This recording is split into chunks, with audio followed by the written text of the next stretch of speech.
Warning. You are entering Open Lines Friday. For today anything goes. Thank you for your cooperation.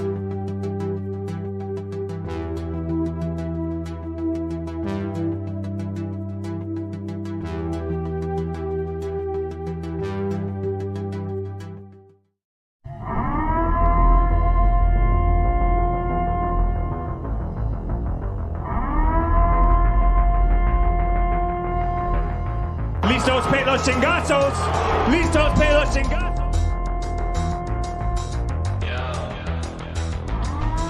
I'm gonna bring the whole fucking diseased, corrupt temple down on your head. It's gotta be biblical.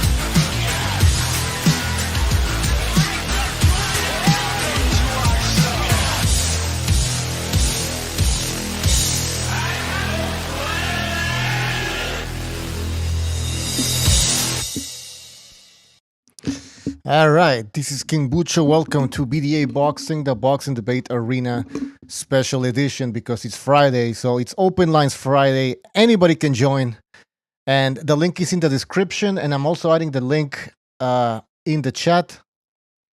I'm gonna be doing that all night, so you can join. If you're on Discord, we are on the Open Lines Friday server, so we're not on the main BDA Boxing channel, server, whatever you call it. I think it's a text channel. Yeah, tomorrow we have a fight. I didn't even know it was a pay-per-view, to be honest. I just realized it's a pay-per-view. So yeah, we're gonna talk about that, the undercard. First of all, I'm forgetting here, shout out to everybody in the chat: Iceman, Anthony Lopez, Jay Colt, BDA Boxing is in the chat, Mr. BDA, Marcus R, The Quacks, Fluffy Toasters 89. Who else do we have here? Official Boxing Scorecard, who just posted a video on our channel. Go check that out. It's a film analysis of Shakur Stevenson. I think his jab. Super Sardonic. Who else? Anyways, guys, welcome to the show. Let's get this party started. Well, first of all, Tank Davis. He's fighting Hector Garcia, who's a featherweight. Now, actually, what bothers me the most is that this is a pay-per-view, and I don't feel that much of a lot of hype. I'm not seeing a lot of people talk about this. Let's talk to Mr. BDA here. Mr. BDA, what's up? Good afternoon. Can you hear me? Yes, sir. Indeed. Well, actually, good evening. Good to have you. Well, good to see you hosting this Open Lines, Bucho. And let me tell you, man, in regards to the hype, I've seen zero hype for this fight. Yeah. And well, actually, I should clarify that the only hype I'm seeing is from Tank Davis's fans, who are really trying to fan the flames. To this. It's like starting a fire in an Amazonian jungle during the rainstorm. It just ain't gonna happen. But they're trying, bless their hearts. Bucho, I gave you a link there to a Twitter thread, and there's also a folder that I created on the Dropbox, so you can check out some of the tweets that I selected, which I think are a fine vintage, by the way, that represent the best and the worst, depending on how you want to characterize it, of Tank Davis fans. These people are really trying to push this card, which is funny because I'm willing to pay good money that they're not even going to buy the card. They're going to watch on their Fire Stick. Listen, one of their heroes, Errol Spence, that's what he does. He doesn't buy fights. He watches them on the Cody and on the IPTV and all that. So why would his fans act any differently? But in regards to this card, yeah, man, listen, I just read a Steve Kim's article where he talks about how this is really a showcase card, meaning, yeah, there's a lot of people that you would recognize on the card, but they're mismatches. And in fact, that's something that I've heard people call it before Steve Kim wrote his article. It's a showcase. And here's the other thing. Tank Davis, Bucho. Check this out. Tank Davis, 14-1 favorite. Jeron Ennis taking on Karen. 40-1 favorite. Bubu Andrade, 16-1 favorite. You're willing to shell $75 for that card. Come on now. Come on, man. What's going on? I mean, it's like they want to make you believe that you're paying to see these superstars fight. Exactly. But we know who they are, and what we want to see is for some of these fighters. I mean, well, for all of them, we want to see them in good fights. That's basically it. I mean, we know who they are. It's not like they're doing us a favor here. Oh, look at the A-star team here. Like, come on, we know who Andrade is. It's a guy who hasn't fought anybody in a long time. What's his biggest win again? Sorry, I'm just remind me. What's his biggest win? Well, it's hard to say because I think the one that most people would recognize would probably be Marty Rosian, considering how many top level opposition he fought. But I would say Zulensky. In the last 5 years, oh, wow. Well, that says it all. It was massive. And how old is he? He's gonna be 30. He's gonna be 36, I think, this year. I mean, how are they selling this shit? Like, you're gonna get Andrade in the undercard. Can you believe it? And then you have a main event with Tank Davis. Come on. If you look at the folder that I sent you there, there's one pick. It's one pick. It's called Full of Stars. And I'm reading it here. And it's one because it's Mighty Max started this whole conversation on Twitter. He's got a knack for fermenting discussion on Twitter and creating controversy. So he said that it's a card full of mismatches, right? So then there's this guy who says, but it's full of stars. Better than a lot of undercards I've seen lately. Full of stars. Okay, so if I have a card where I put Ryan Garcia, and let's say Gallito Estrada, and they're fighting a bunch of nobodies, well, people can say, well, it's full of stars. You got to watch it. I told you. That's the selling point. Well, I think it is. Which is you're gonna watch a bunch of boxing stars in the same card. Can you believe it? In one night. And you can get autographs from these guys. I mean, seriously, this is a fucking joke. Hey, the only way this could have actually sold more tickets, they tell you, the only way this could have sold more tickets is if they would have told these fans, like, hey, listen, you can blow them too after the fight, man. Yeah, they would. Check it out. Yeah, they would love it. They would love it. And as if Andrade is some sort of knockout artist. You're gonna see him at least knock somebody out. He's not even gonna do that. Oh, maybe he'll stop this guy. Yeah, he's that bad. Didn't he fight? Should. Who is he again? He fought. He fought Berlanga. Went the distance. Right, he went. He's the one that went to distance. So maybe there won't be a knockout. Unbelievable.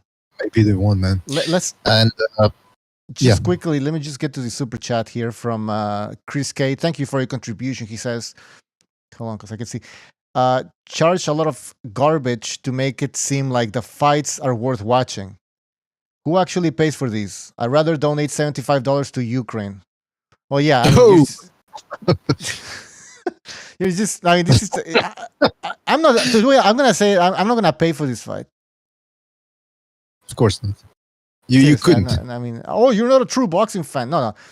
Those who aren't boxing fans are the ones in charge of boxing right now. Because clearly they're giving us garbage. They don't understand the boxing fan base. This shit won't sell. We'll get into that, Mr. BDA, also. Like, how many pay-per-view buys do you think this is going to make? This is what I want to ask everybody in the chat. I mean, do you think this is going to be a success? Are you going to buy this pay-per-view? Well, just to give you an idea, Bucho, of how desperate they are to try to sell this, did you see the shenanigans that took place on, I believe, what was it, Wednesday? During the final press conference? No, what? Well, they did the ceremonial stare down after the press. Oh, they grabbed each other or something? Yeah, they grabbed each other. It was really awkward. It was like two gay guys who just met on Grindr, but they don't know if that's the guy that they met on Grindr. So now that they're finally meeting him in public, they touch him to try to see how he reacts. That's the way it looked like to me, man. And what Grindr? Is that the gay app or something? Yeah, that's the gay app, man. That's a super gay app. And interesting. I'm pretty sure there's going to be a lot of Grindr hits in that crowd for the Tank Davis fight. Yeah, but listen, it's all homos, man. And by the way, go ahead. Let's get serious here for a moment. Now, listen, a lot of these guys that are saying that, oh, don't complain about the undercard, it's a good card. They're not complaining because they're not gonna buy it. Again, I just want to reiterate. That's the reason why these people don't complain about these PBC pay-per-view costs, because they're not buying them. They're watching them on the internet. Yeah. No, they're not going to buy it. Chris K, thank you for your contribution. He says, Davis cut weight, sweating about possible charges. Yeah, he was just sweating out of that, whether he goes to jail or not. Good point. I was about to say, when you mentioned that that confrontation that they had looked fake, I remember Bernard Hopkins when he fought Winky Wright. That fight, I mean, nobody was talking about it. Well, I don't know if nobody was talking about it. It was just, the press conferences were boring, right? So I think Bernard Hopkins pushed or slapped Winky Wright. What happened there? Something happened, remember? He placed his hand on his face and shoved him. Okay. And then later, after that, Bernard Hopkins admitted that he did that on purpose. I mean, obviously he did it on purpose, but I mean, he did it to try and sell the fight because he knew how it was going. So, yeah, they know. I mean, Tank Davis knows that. I mean, this fight is not even supposed to be a pay-per-view. There's probably not a lot of hype. He's realizing this, so he resorts to that type of behavior. It's pretty pathetic. Well, it's like Jimmy always says that you're not going to get the real numbers from Showtime or from the PBC outfit. They're going to get Coppinger or I think Dan Rayfield now is their new operative. And he's gonna say, rumors are, I heard from a source that it did. Jimmy said that. I asked him on Wednesday's show, and Gonzalo as well. I asked both of them how many pay-per-views do you think this does, and they both said like somewhere in between 125, 150. But they're gonna claim, the PBC is gonna claim that it did 250, 275. Yeah, that's how it works now. Jimmy's on point with this. I mean, these guys, according to a source, according to a revelation. Like, come on, get it. To a vision. A vision at night. Allah came to them. And he was a black guy. A voice told me. Y'all hating on the brother, my whole hood excited for the Tank fight. Stop hating, says Chuy Armendariz. Yeah. There you go. We're just hating. It's true, listen. This fight's garbage. What's the future for Tank? I mean, we can't even talk about the future because he might end up in prison or something. So, so let's say, if we talk about the matchup again, Bucho. Hector Garcia is the guy he's essentially a featherweight. Yes. And he's coming up and look, he's good. I think he's actually going to give, like I said on Wednesday, I think he's going to give, Tuesday. It was on Tuesday. He's going to give Tank Davis the business. But eventually, I think he gets caught. Now, things are going to get interesting if, just like with Isaac Cruz, Gervonta Davis tries to land that one-punch knockout quitter and it doesn't happen. Then what's going to happen? That's when I think it's going to get interesting. But I think a lot of people do believe that Hector Garcia is not going to be able to withstand. He's going to run into something. But I'm saying it right now. If things could get very interesting, especially if, like Phil Baroni in the Discord said, that Tank Davis actually looked a little gaunt in there. Which is weird because he usually looks fat. I know he's in shape and everything, but he's got one of those weird bodies where he's not cut up, he's not shredded. But this time he really did look a little gaunt in there. So you have to wonder if he went in there to do the fat camp or whether he did a proper camp where he focused on technique and strategy and all that good business. Yeah, we'll find out. He has power, that's for sure. So that always can bail him out in a tough situation. I mean, not always. We saw it against Isaac Cruz. But, I mean, we're talking about Hector Garcia being a featherweight. And that's the thing, Butcher. But whenever you mention that he's fighting a featherweight, people go, well, what about Ryan Garcia? Well, what about him? Look, he hasn't been facing stellar opposition either. But does that mean that all of a sudden Tank Davis is fighting good opposition? No. I don't understand this. What about isms? I'm in that folder that I sent you. You're going to see a lot of them. Mighty Max, people were calling him a hater. Some were even calling him a racist. But no one was denying what he said, which is that a lot of the scores are mismatches. Yeah, I got one here from Deja. It says, your whole Twitter agenda is to hate and be racially biased towards African-American fighters and promotional companies. Oh, she's asking a question. Okay, I don't know. Is that why you distribute that energy on your platform daily a.m. to p.m.? I mean, does it help you sleep? Helps you financially? Helps you excited and aroused? Jesus, what? What? Man, this is terrible. This should be the opening of a fucking book or something. It was the best of days. It was the worst of.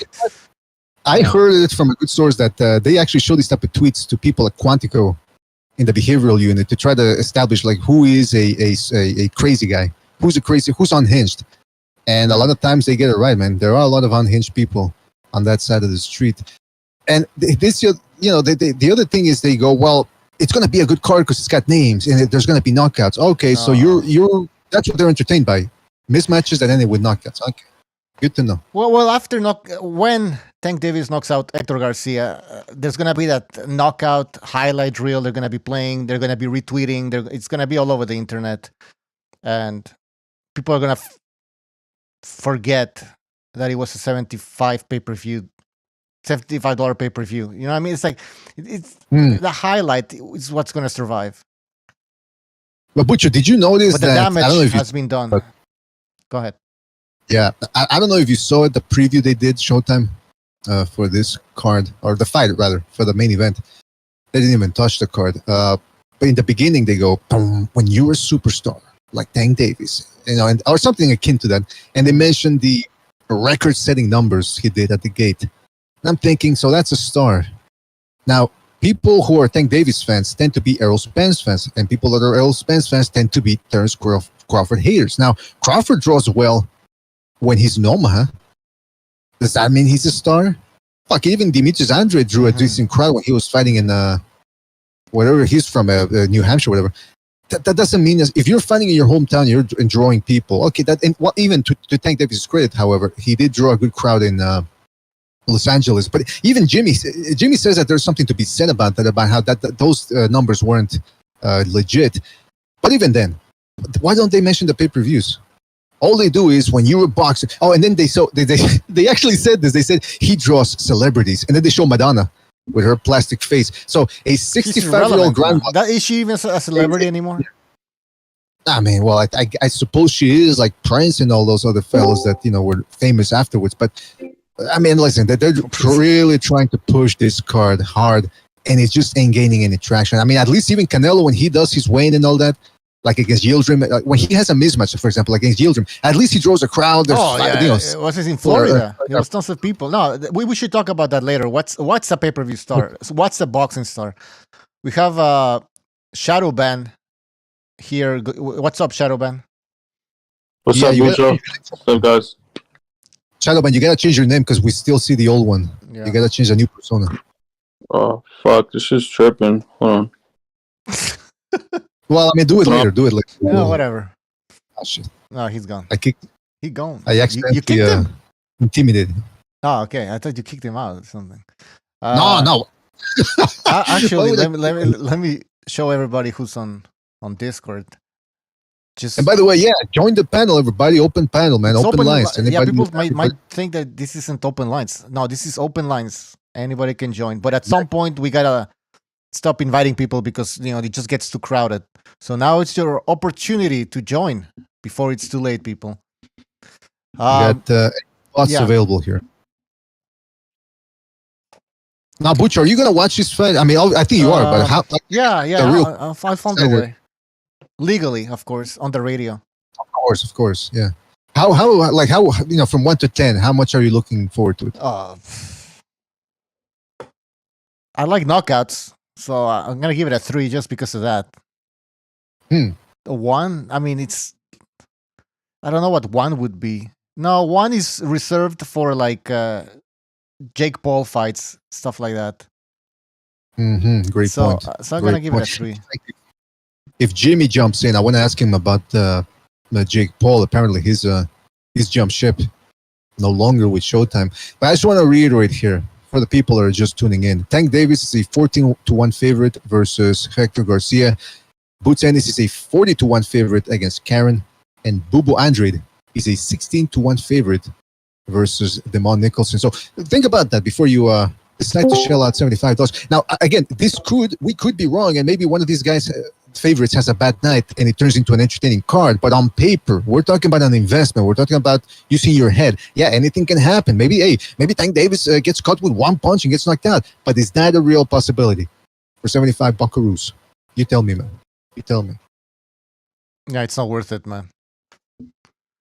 Not worth it at all. This is an outrage.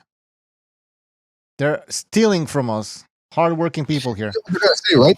You know what they're gonna say? They're gonna say, "Well, oh, wow, $75 is too much for you." I mean, so okay, so you don't have $75 somewhere.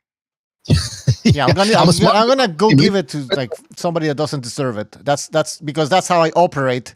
You know, on my daily life, I just give money to people who don't deserve it. Like because that's what I like to do. You fucking dumbasses. Shadow ban. Yeah. What? Yeah. Well, Shadow ban. When you're ready, you can jump in. I changed my name. Is it good? Yeah. Well, I changed it for cool. you. Well, anyways, it's Shadow. All right, thank you. I just wanted to call in, and you guys are right. $75. I'm not gonna pay for it, even though I'm about to be a millionaire. All right. Everybody listening, I'm about to be a multi-millionaire. Good. So, and I still won't buy that. I'm just saying, like, I still won't pay $75 for that. I really don't pay for most pay-per-views, like even Canelo. I don't pay for Canelo pay-per-views. That's just me. But I just want to say rest in peace to Johnny Blaze. Oh, wait, no. Johnny Blaze is alive, I heard. Johnny Blaze is alive, actually. I don't know. Where is this coming from? Johnny Blaze died or what? Like, what's going on?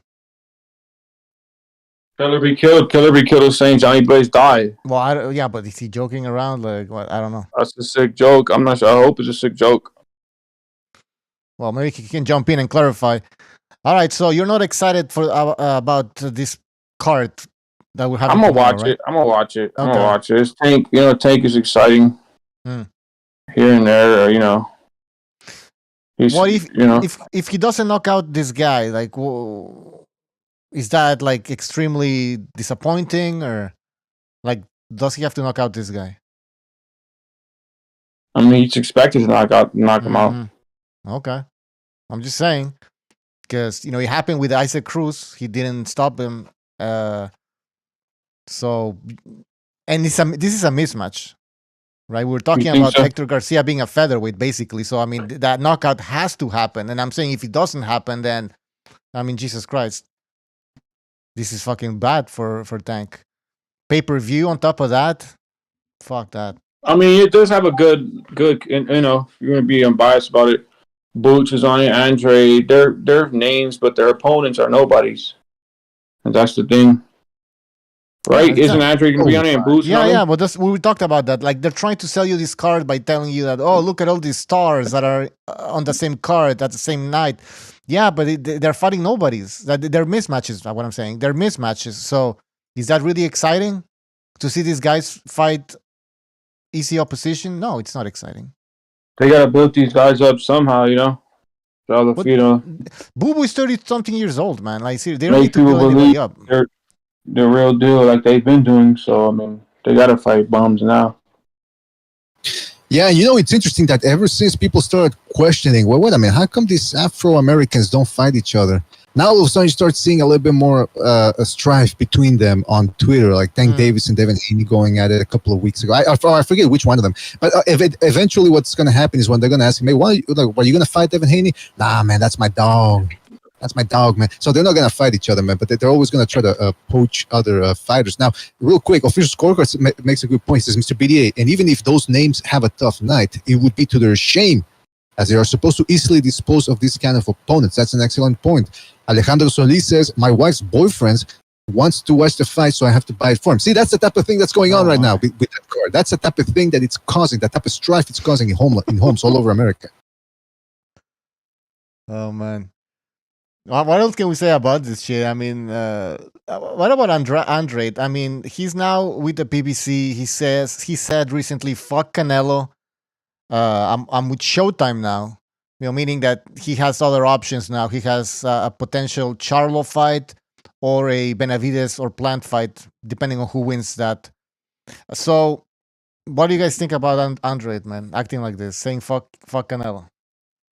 Andrade is a typical Black American, plays the victim, but he's had every opportunity given to him, and he's picky because he's entitled.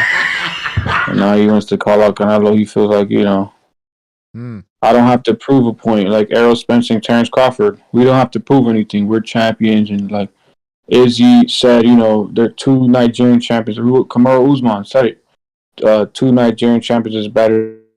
They want to hold that facade like, oh, we're the best fighters. Even though Fury beat Wilder, Usyk beat Anthony Joshua.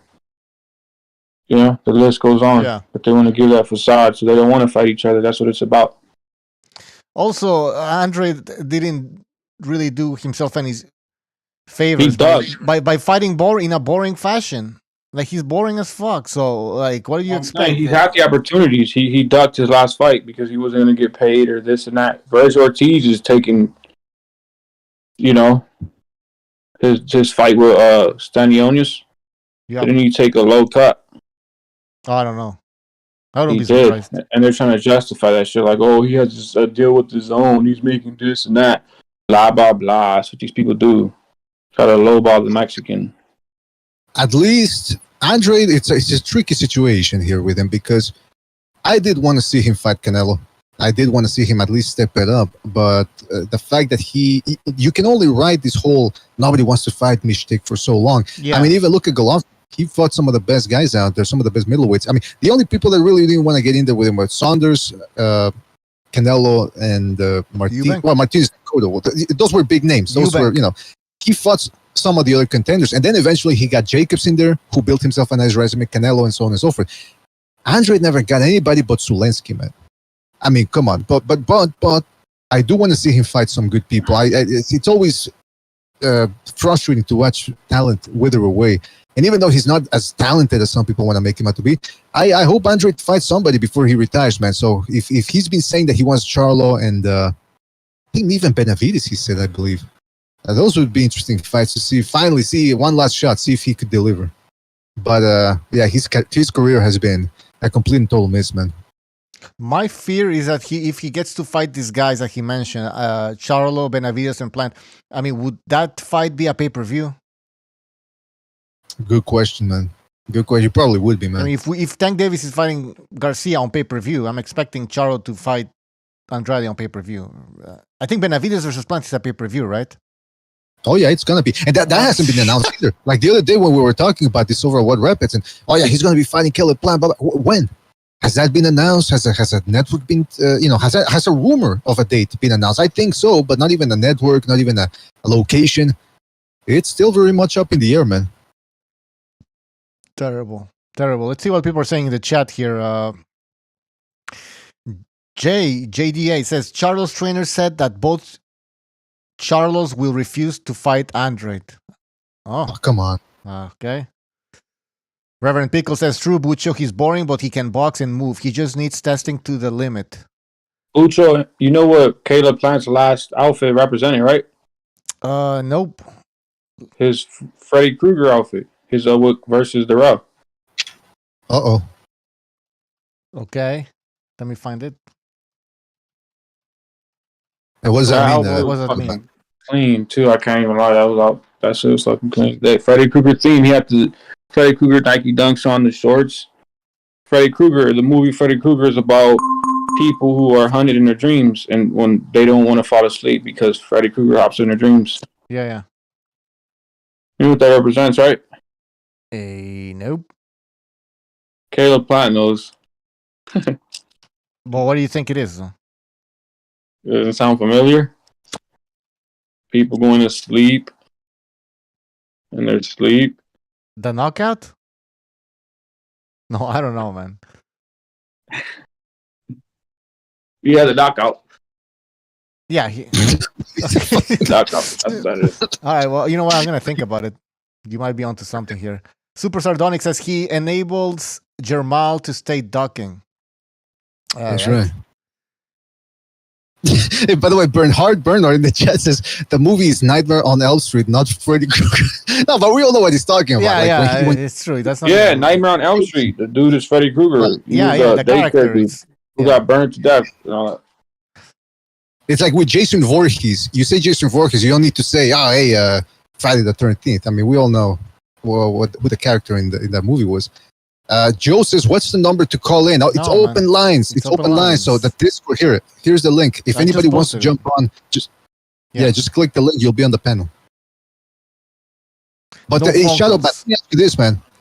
Shadowbat, let me ask you this: with all these pay-per-views that are going to be coming up from the PBC side and all that, realistically, which fight would you be willing to pay for? Like, if I gave you some hypotheticals, or if you come up with one, so to let us know which fights are you willing to pay for? In the PBC, Yes. Charlo versus Benavidez, Mhm. but they will never make that.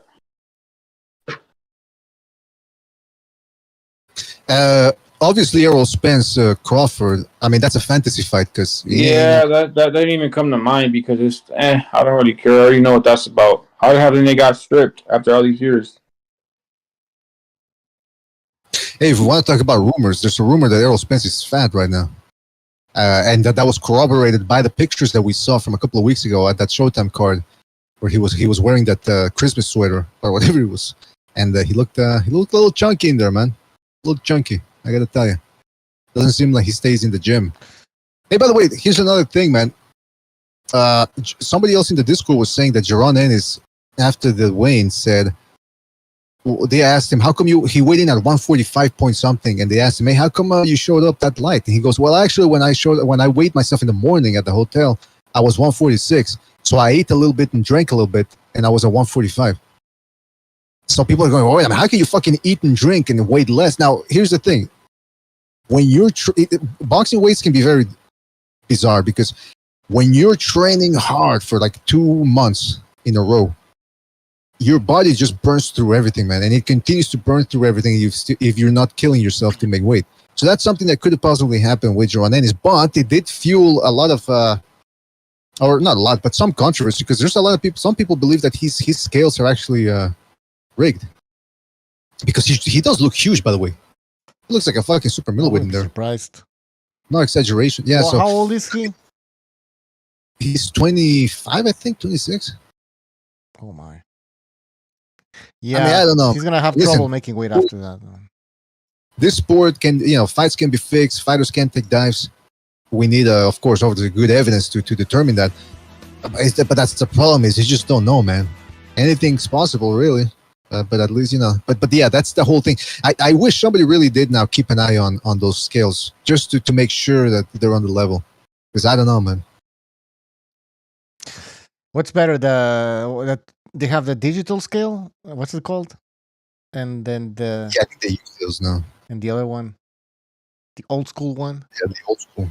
They should just keep. I would rather go with the old school, man. I would rather go with the old school, man. Go with some hardware as opposed to some digital thing there. That you don't know how. Super chat. Jaguar, he says, the Kufid finally got me. I got out. If I go out, I want to go out like this, listening to BDA. That's right, man. That's. I mean, hey. Listen, the Kufits, unless you have any underlying things, it's not gonna take you out, Jaguar. Just bear through it. Don't follow the light. Do not follow the light. Watch. The hell is that? We have our face. All right, man. Mute your mic if you're not gonna say anything. There's background noise. Anyways. So what we're talking about? Yeah, Jaguar, he might not make it, so pray for this guy, all right? Yo, can I watch the fight on this fucking thing? Like, yeah. Sure. Yo, you there? Then where's the fucking link? All right, I'm gonna mute this person. What the fuck's going on? No, come on. He's asking a good question. He's asking if you can see the fight here. Come on now. Yo, I didn't mean like to be rude or anything, bro. No, that's okay, man. We hear a lot of people in the background. Are you getting ready to watch the fight with a fight party or something? Yeah, yeah. I've got like one friend that really loves Ryan Garcia. I don't know if you like him, but yeah. I mean, you gotta be careful with Ryan Garcia, though. There's a rumor that you sound like you're under 18. So if anybody sends you an email pretending to be Ryan Garcia, please do not tell them where you're from, where you live. Don't go meet them because that's how they I'm do not it. that dumb. I'm not that dumb. All right. No, I'm all not right. saying you. I'm just Yeah, saying you Shakur. All right, you have background noise, man. So Yeah. Salute to the Don. I'll mute myself. All right, thank you. Hey, what's Don up? Salute Chingazos. to Shadowban, salute to BDA, King Busho, and Horror, whoever this person is. Salute. Salud, Don Chingazo. Salud. Saludos a toda la raza también, toda la raza que anda por ahí. Chingazos, are you buying the pay-per-view? Of course, I'm not buying a card that's full of mismatches, bro. And I'm not an asshole, bro. I'm not an asshole. Like the only way this fight makes sense between Tanka and Hector Garcia is if it's a tune-up fight, being a setup for the Ryan Garcia fight. Other than that, then it's just a waste of time. In other words, if Tank don't fight Ryan Garcia after Hector Garcia, then I don't see the point of this shit. Yeah, exactly. I don't mind the tune-up if we know what we're gonna get after. If we're certain that we're gonna get that super fight. I remember De La Hoya before he fought Trinidad, he fought Obakar, I believe, and Trinidad fought somebody else. I forgot who it was. But we knew that they were gonna fight each other, so that was great. But in this case, I mean, we don't know what's gonna happen. Is Tank gonna fight another Hector Garcia level fighter again? Maybe. So yeah, no, I'm not interested in this bullshit. Yeah, and Hector Garcia, he's not bottom level, he's more mid-tier level. But the thing is, I have never seen Hector Garcia at lightweight. I have only seen him at featherweight. I believe he got upset of the year against Chris Colbert. So he exposed Chris Colbert. And he has an amateur background. Hector Garcia, he's not really a bum, but he's not a lightweight either.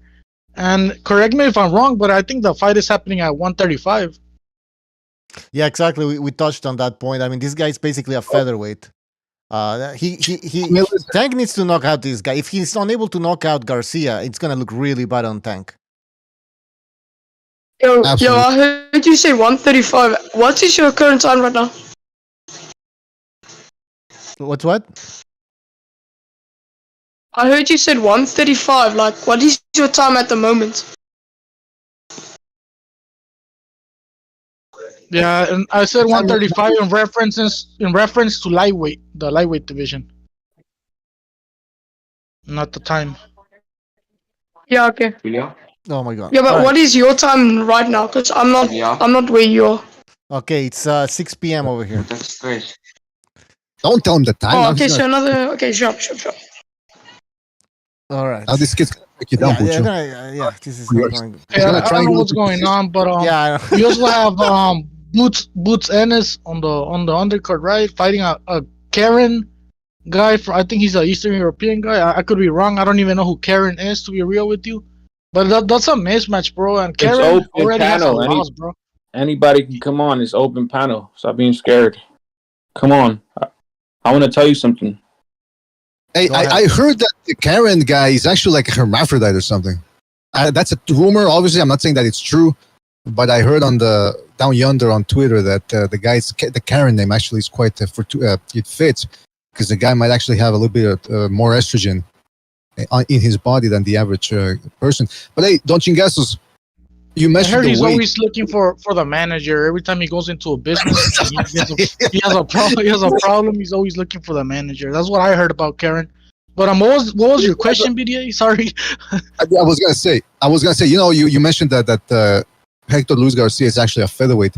People are gonna try to say, yeah, well, what about? Because that's all they do now. The whataboutism. Well, what about this? What about Lomachenko? They're gonna say, well, he fought Rigondeaux. People forget though. Rigondeaux beat Nonito Donaire, who looked huge in there. Even when he went up to 126, he looked like he was like a 135 pounder. Let's not go back to that bullshit. Listen. I know. No, but okay, just say something. Lomachenko was a featherweight. Tank has never been a featherweight, so. Like me personally, BDA, like I don't really mind the guy going up in weight.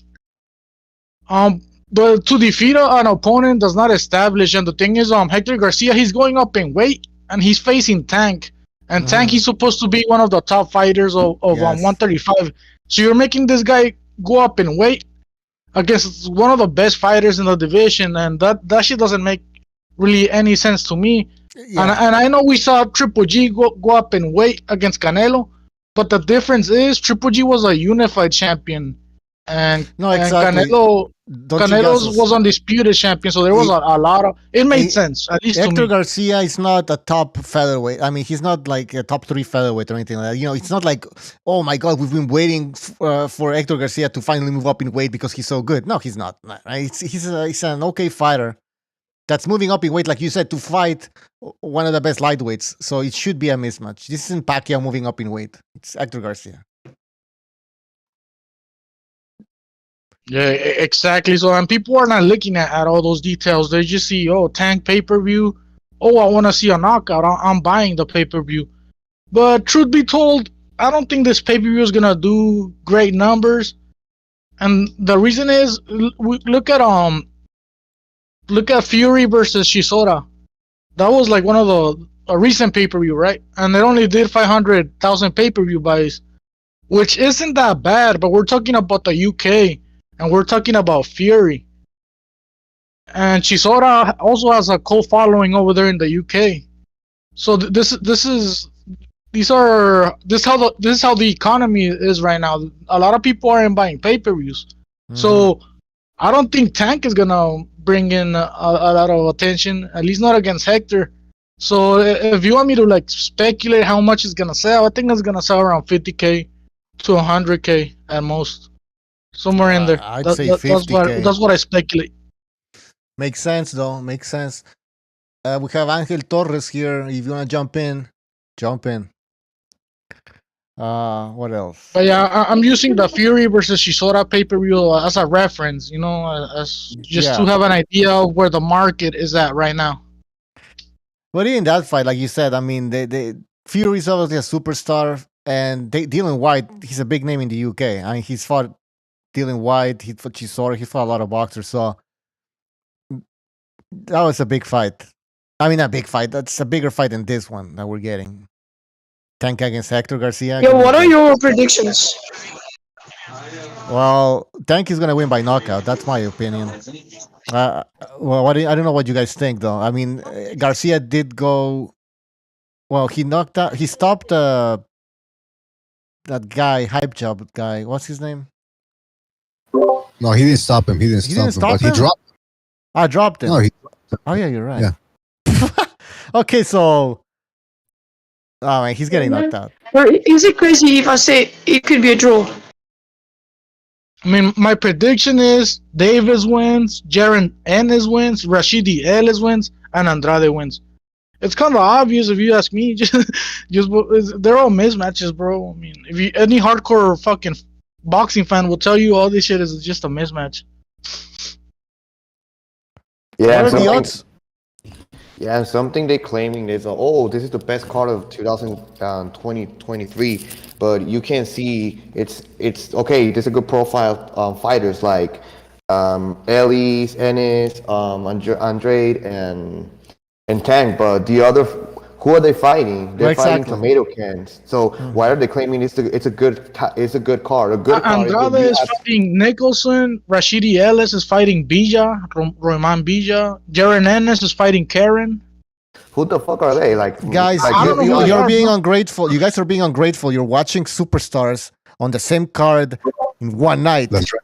That's right. That's right.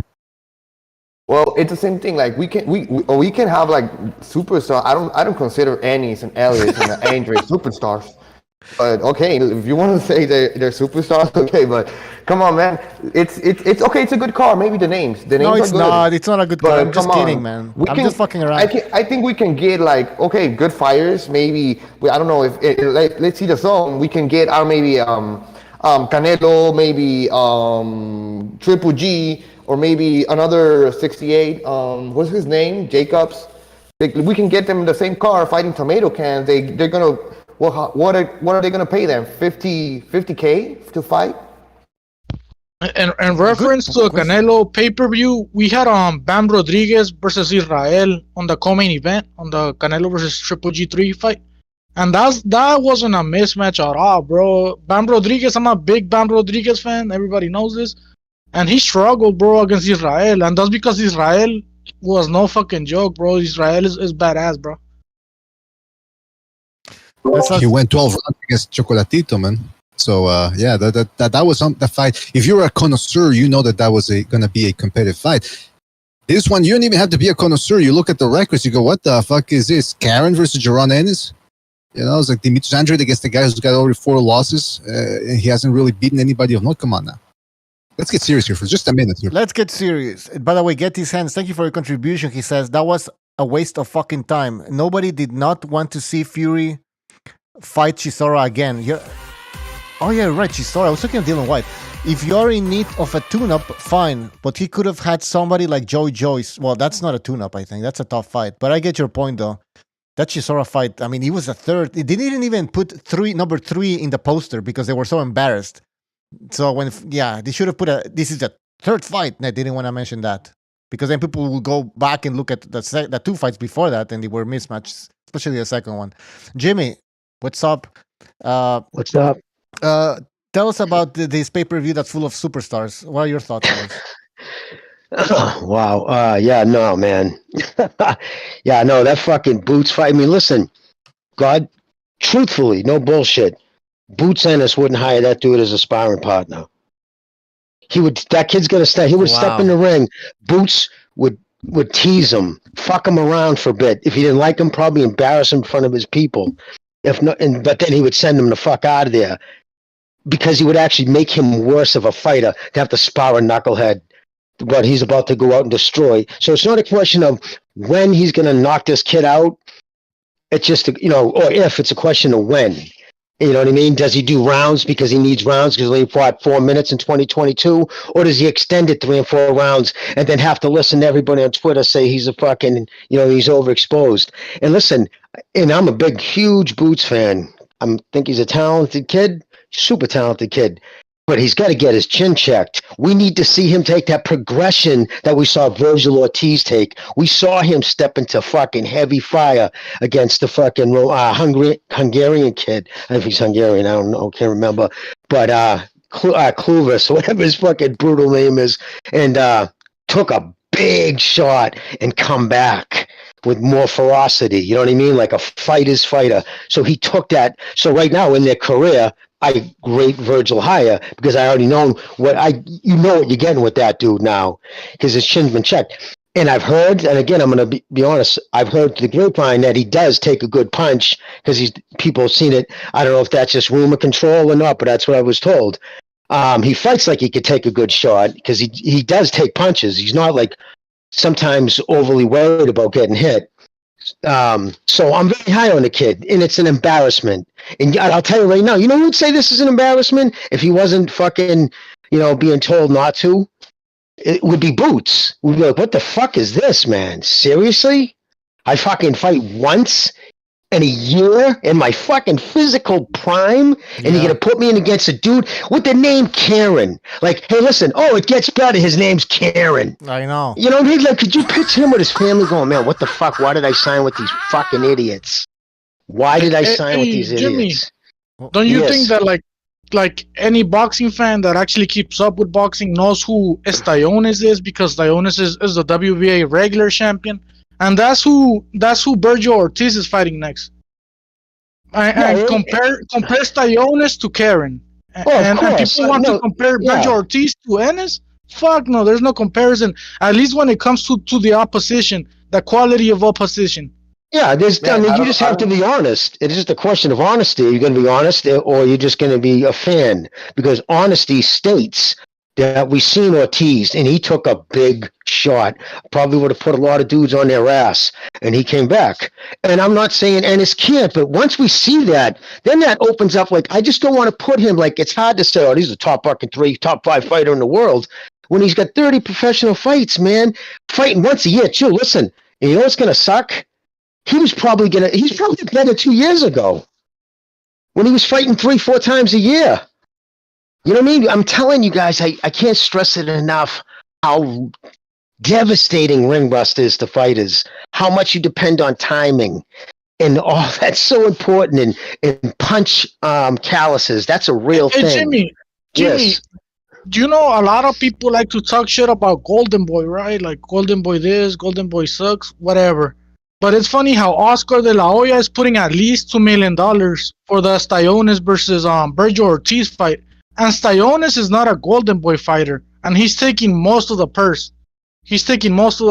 And all I'm saying is that the bottom line is that Oscar De La Hoya is willing to put his top fighters like Berjo Ortiz, and he's willing to pay millions of dollars to get the fight done against high quality opposition. And I don't see Al Haymon or whoever, Showtime, doing that for Boots Ennis, bro. Straight up.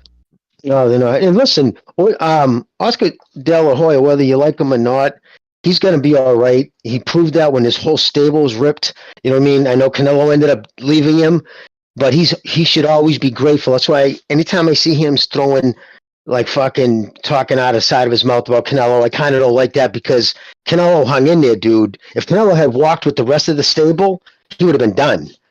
It was actually Canelo staying what fucking kept Haymon from pretty much that, and Morello probably wouldn't have let it happen too. I mean, we don't even know how much he ended up paying him. That was closed.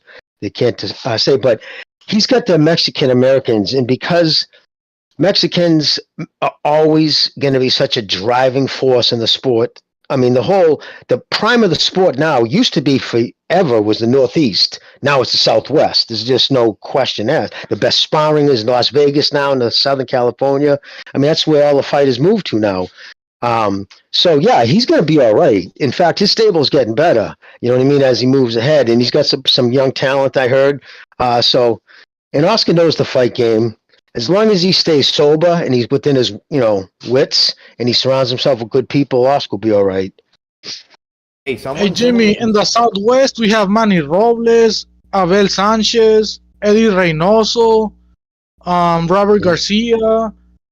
There's a lot of good trainers in the Southwest right now, and there's even fighters from Texas and New York, all those areas, moving to the Southwest just to go with good trainers, Gonzalo, were you saying something, brother? Was that Gonzalo? No, it's not here. Oh, okay. I'm sorry. It sounded like somebody else was trying to say something. I might have stepped on with the, that's why I stopped talking. It's me. Oh, what's going on, buddy? I just wanted to, someone mentioned something that is really important, I think, for the sport, and that the PBC fighters are fighting once in a year. And someone mentioned like Ennis. Ennis is in his prime, and he's fighting once in a year, and he's fighting Camaro 10s. I'm going to have a question for the panel. What do you think about Al Haymon and what's the Matchroom CEO named? Eddie Hearns? Am I right? Yeah. What do you think about this promotional companies that are here in the United States? What do you guys think, if it's been an issue now, or if it's good for the sport, bad for the sport, or if you guys don't care? Because I think, my personal opinion, I think what the PBC move that did from Oscar De La Hoya, I remember, like, even 10 years ago, we had the best fight the best. I remember when, Cotto fight Mayweather, Manny Pacquiao fight Marquez, Maravilla versus, what was this guy, the guy that had an accident in the Paul Williams. In his bike, Paul Williams. Well, we had the best against the best. Right now, we only had like good fights, maybe 3-4 good fights in a year, and PBC fighters are fighting once in a year and fighting with tomato cans. What do you guys think about that? Well, they got no dates either. It's no television dates. You have almost 200 fighters on contract, and you have, 13, 15 dates a year, and he's got to try to squeeze them all in. And listen, all you have to do, you want to see the health of a promotion, look at its roots, man. See who's signed, right? Look at the champions. Look at the age. All the PBC champions are on the back nine, without a doubt. You tell me a PBC champion that's solid right now besides Stephen Fulton, probably age, that's about it, I would say. Everybody else is on the back nine. I mean, Wilder's so back nine, he's just trying to get a couple of cash outs before he checks out. Spence probably got 2 more fights in him, this next one, and if he gets the Crawford one, then I bet you he bounces. What? Oh, yeah. Oh, without a doubt, dude. What? Just by his talk. anytime someone talks that they're fine to retire, and on his videos, I watch his videos he makes when he's at the house with the horses and shit. He really loves his life, man. He's built a nice home for himself out there. He really loves animals. It's one thing I respect about him. He's good to him, and he really likes it, and he talks about life after boxing. That's the dangers of giving the money to the guys. Yeah, it's the reason why he's fighting once a year. He's fine with it. Listen, they strategically placed Thurman there. I mean, it's criminal that this guy gets fucking #1 WBC ranking, coming off knocking out a 140-pound dude whose claim to fame is getting knocked out by a 135-pounder. You know what I mean, dude? It's so embarrassing. And he hasn't he fights twice in 4 years. And then he shows up and gets the #1 ranking ahead of Staniola's, ahead of Virgil Ortiz, who's in there fighting Kavaliskas, who none of those motherfuckers wanted to fight, ever. You never heard anybody calling out that kid because he punches like a mule, and everybody knows. First 4 rounds, man, that dude punches as hard as any fucking welterweight, guaranteed. And so there's no fucking, he's got nothing there. Then you look at, right now, okay, for instance, Golden Boy, we just talked about him, Kid Austin. That kid's a talented little motherfucker, boy. Golden Boy just signed his ass. That's the future champion right there, no doubt. You got fucking Bob. He just got signed a crazy class. Jared Anderson, fucking the Davis brothers. Keyshawn Davis is going to be a fucking world champion, no doubt. You know what I mean? Look at when's the last time the PBC signed a blue chipper, right? I mean, they got the Asian kid. He's been fighting fucking cans now. He's up in his 20s in his fights, but he got put on his ass, hurt hard the last time. Why? Steel, strength, and sharpen steel. You fight soft, you do stupid things. You're overconfident, and you develop bad habits. And he got caught, almost got knocked the fuck out. So I'm telling you, I guarantee his confidence where at. So you just look at that. The PBC it's a fucking sick, dying entity, and the tribalization of boxing Al Haymon started this when he got into HBO.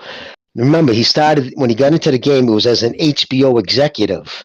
He poisoned boxing at that, which everybody who's been watching this for a long time knows. HBO is the gold standard of covering boxing, and he destroyed it. They never got past him after he he drove the ratings so into the toilet with the mismatch, and even back then, that's when it started. Mm-hmm. His refusal to work with Showtime. He's the one who started that whole tribalization of the networks, and he carried it right on to fucking the PBC. In fact, he wanted to take the whole thing over, which was his original plan, and he said to a HBO executive back in 2005. It was in that Mike Hill, I think his name, wrote that the Boxing Journal, a story years ago about him, and he would call HBO and say, I could take this over. This sport's just rife to be taken over. The PBC originally made belts. They paid $500,000 to have a score made. Remember, they had the whole ring. He was planning on doing a whole UFC thing. And once that failed, he said, fuck it. I'm just going to get my 15%. Now we find out the dude's scalping tickets, involved in big scalping fucking thing going on. Like, he signed to go with the Barclay. When he has an event there, he buys up the whole bowl, him and fucking Mayweather, the whole bottom bowl. They buy him up and then add $500 to every ticket and then resells them. And then he has investors go in on this plan that are now suing him in Mayweather because they fucking screwed him out of money in California. One guy sued him for $1 million. These guys are scalpers, bro. They scalp their own tickets, bro, just to rip off the people, bro. It's criminal what the fuck they're doing, if you ask me. Maybe it's legal, but shit, no integrity in that fucking PBC company. Nope. And of course, it's not him; it's somebody else. But I'm sorry, BDA. What's that, buddy? I was gonna say to your point. I don't know if you saw the preview they did for the Garcia Davis fight. In the beginning, they talked about how Tank's a star and something like that, and they mentioned the record-setting crowd that he attracts, but they didn't mention the pay-per-view numbers, number one. And then now that you mentioned that, I don't know if you could go into more detail. So you're calling into question the actual attendance numbers for Tank Davis fights? Well, yeah, that's not even a question. I mean, it's an absolute fact that they fudged the numbers, or not so much the numbers. What they would do is, say you would have a place, say it holds 21,000. The top bowl, what they'll do is when you go to buy tickets, they're trying to keep everybody in the bottom bowl or whatever. But so many days out, once they realize they're not going to have a sellout, they would paper off the top bowl. They would just hang black paper, and then they would call a sellout because we sold all the tickets we wanted to, or they would just. But you just got to look at it, because announced attendance, when they say at every fight, they usually the announced attendance. And when he was in the 2 fights he had in Atlanta, the announced attendance was 14,000, and the next fight it was I think 16,000. Okay, that place holds, for boxing, it holds 21,000. So he's missing by. Look at that though, because we wanted to. But was that me? You guys had that echo too, but so that's how they did it. And what he does is the bottom bowl. That was somebody else that jumped in, I think. Oh, because I would okay. In the bottom bowl, the most expensive tickets. I mean, sometimes depending on who's fighting, like a Wilder Fury, some of those tickets are going for $5,000 a piece. But him and Mayweather, through a third party, because that's where the investor comes in, or they'll use somebody's name to buy in the ticket, so Heyman's name isn't attached. We only found out he was involved in this because of a lawsuit. So that's the only way this came to light. So that's like fucking slimy, dude. 15%. Exactly, Jimmy. I read an article about what you're talking about, how they're scalping all the tickets, reselling them, and they didn't give money to the guy they were supposed to give the money to. They're doing bad business practices behind the scenes, and they're even getting sued over it in the court of law. And the guy at fucking who's in charge of the Nevada Athletic Commission, his brother runs the Barclays Center. I can't remember the last name off the top of my head, but yeah, his brother runs the Barclays Center. That's how they got the sweetheart deal there. So I'm sure they're slipping him an envelope, because I don't know the legality of that. I mean, it sounds like, I don't know how the fuck that could be legal, but clearly it is. They just use a third party, and then what they do, they buy them all up, and then they go through not the ticket. You can't buy them at the will call window. You go through ticket. Hey, Jimmy, there's loopholes for this game, bro. And Al Haymon knows the loopholes, bro. He went to Harvard. Don't forget about that. Oh, not only did he go there, he graduated high in his class. He's very intelligent man. I'll talk about his scruples, and it's not even so much a scruple. Like you said, he just picks the loopholes. I personally think he hates boxing. I truly do. And my theory, and I have nothing to go on this other than my gut feeling, his brother Bobby was beat pretty bad at the end of his career. Sugar Ray Leonard gave him a good beating too. But and he was always angry, and he talked about how angry he was with the sport. He felt it did his brother dirty. And one thing we know about Al Haymon is his lover of his family, right? They talk about it's like his mother. He'll fly to his mother's house, doesn't live far from her. So he's big in the family, which isn't a bad thing. But my point is, so is he like, fuck that sport? I'll do what I can. I don't give a fuck if I destroy it. Because you tell me what he's doing that has advanced the sport. You can go to his Wicker page, and it stops at 2015, made the PBC. Because really, what has he done? I'm asking you guys, really. So, if you guys can tell me, I don't know what it is. Well, they should at least include the Wikipedia page all the bad things he's done for boxing. I mean, it's like a hurricane. If you go Hurricane Katrina or whatever, they'll tell you everything that happened. So I don't understand why they censor that for Al Haymon. But it's interesting, man, because you're right, though. It's people don't seem to understand, man. As long as fights happen, he gets his percentage.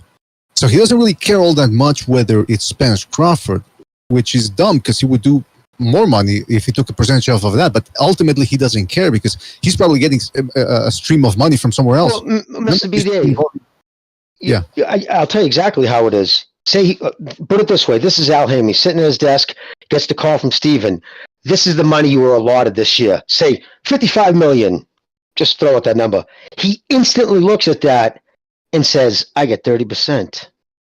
Because he gets, because no matter how he splits that $55 million up in purses or events, he gets 15% of each fighter who's with the PBC under his contract. He gets 15% of the purse. So say that $55 million, remember there's operating costs.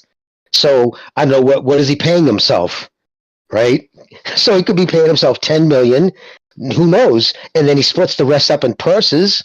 And I don't know, the promoters, whatever it costs to put on the fights, that still gets all taken care of through the ticket sales. We're talking about the money he gets from Showtime.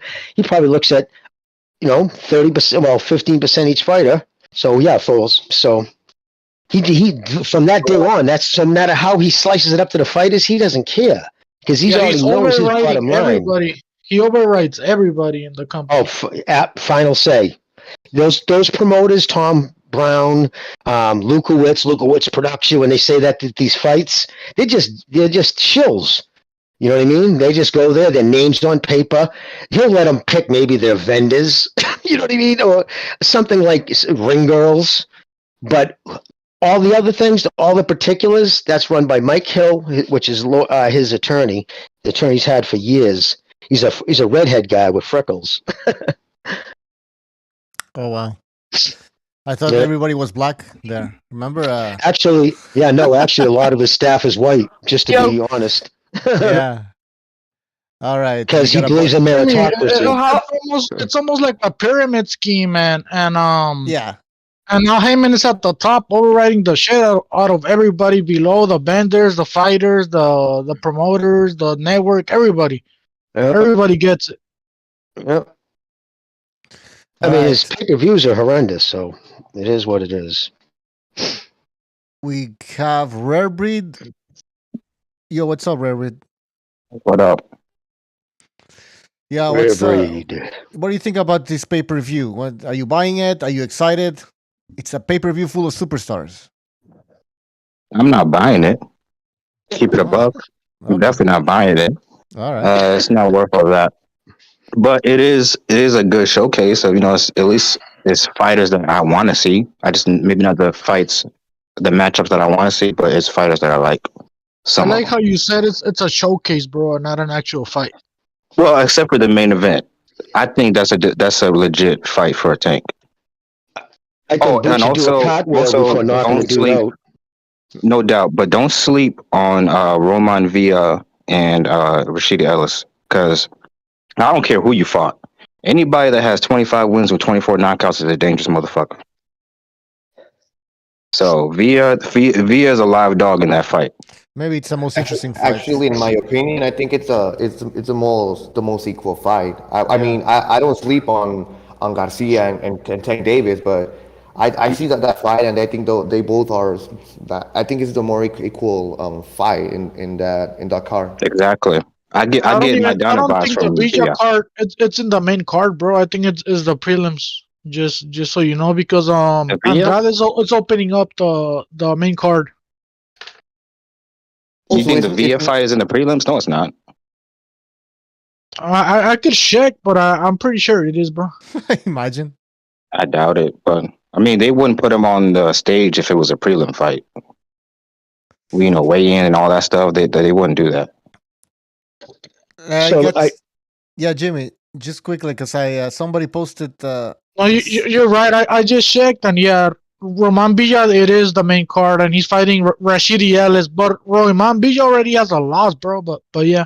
Yeah, but some people said that he was robbed in that fight. I went back and looked at that fight, and in the comments they said that he was robbed in the fight. So, we'll see. He has a really awkward fighting style. I think everybody's like, he's from Venezuela, and everybody's seeing like he's the next.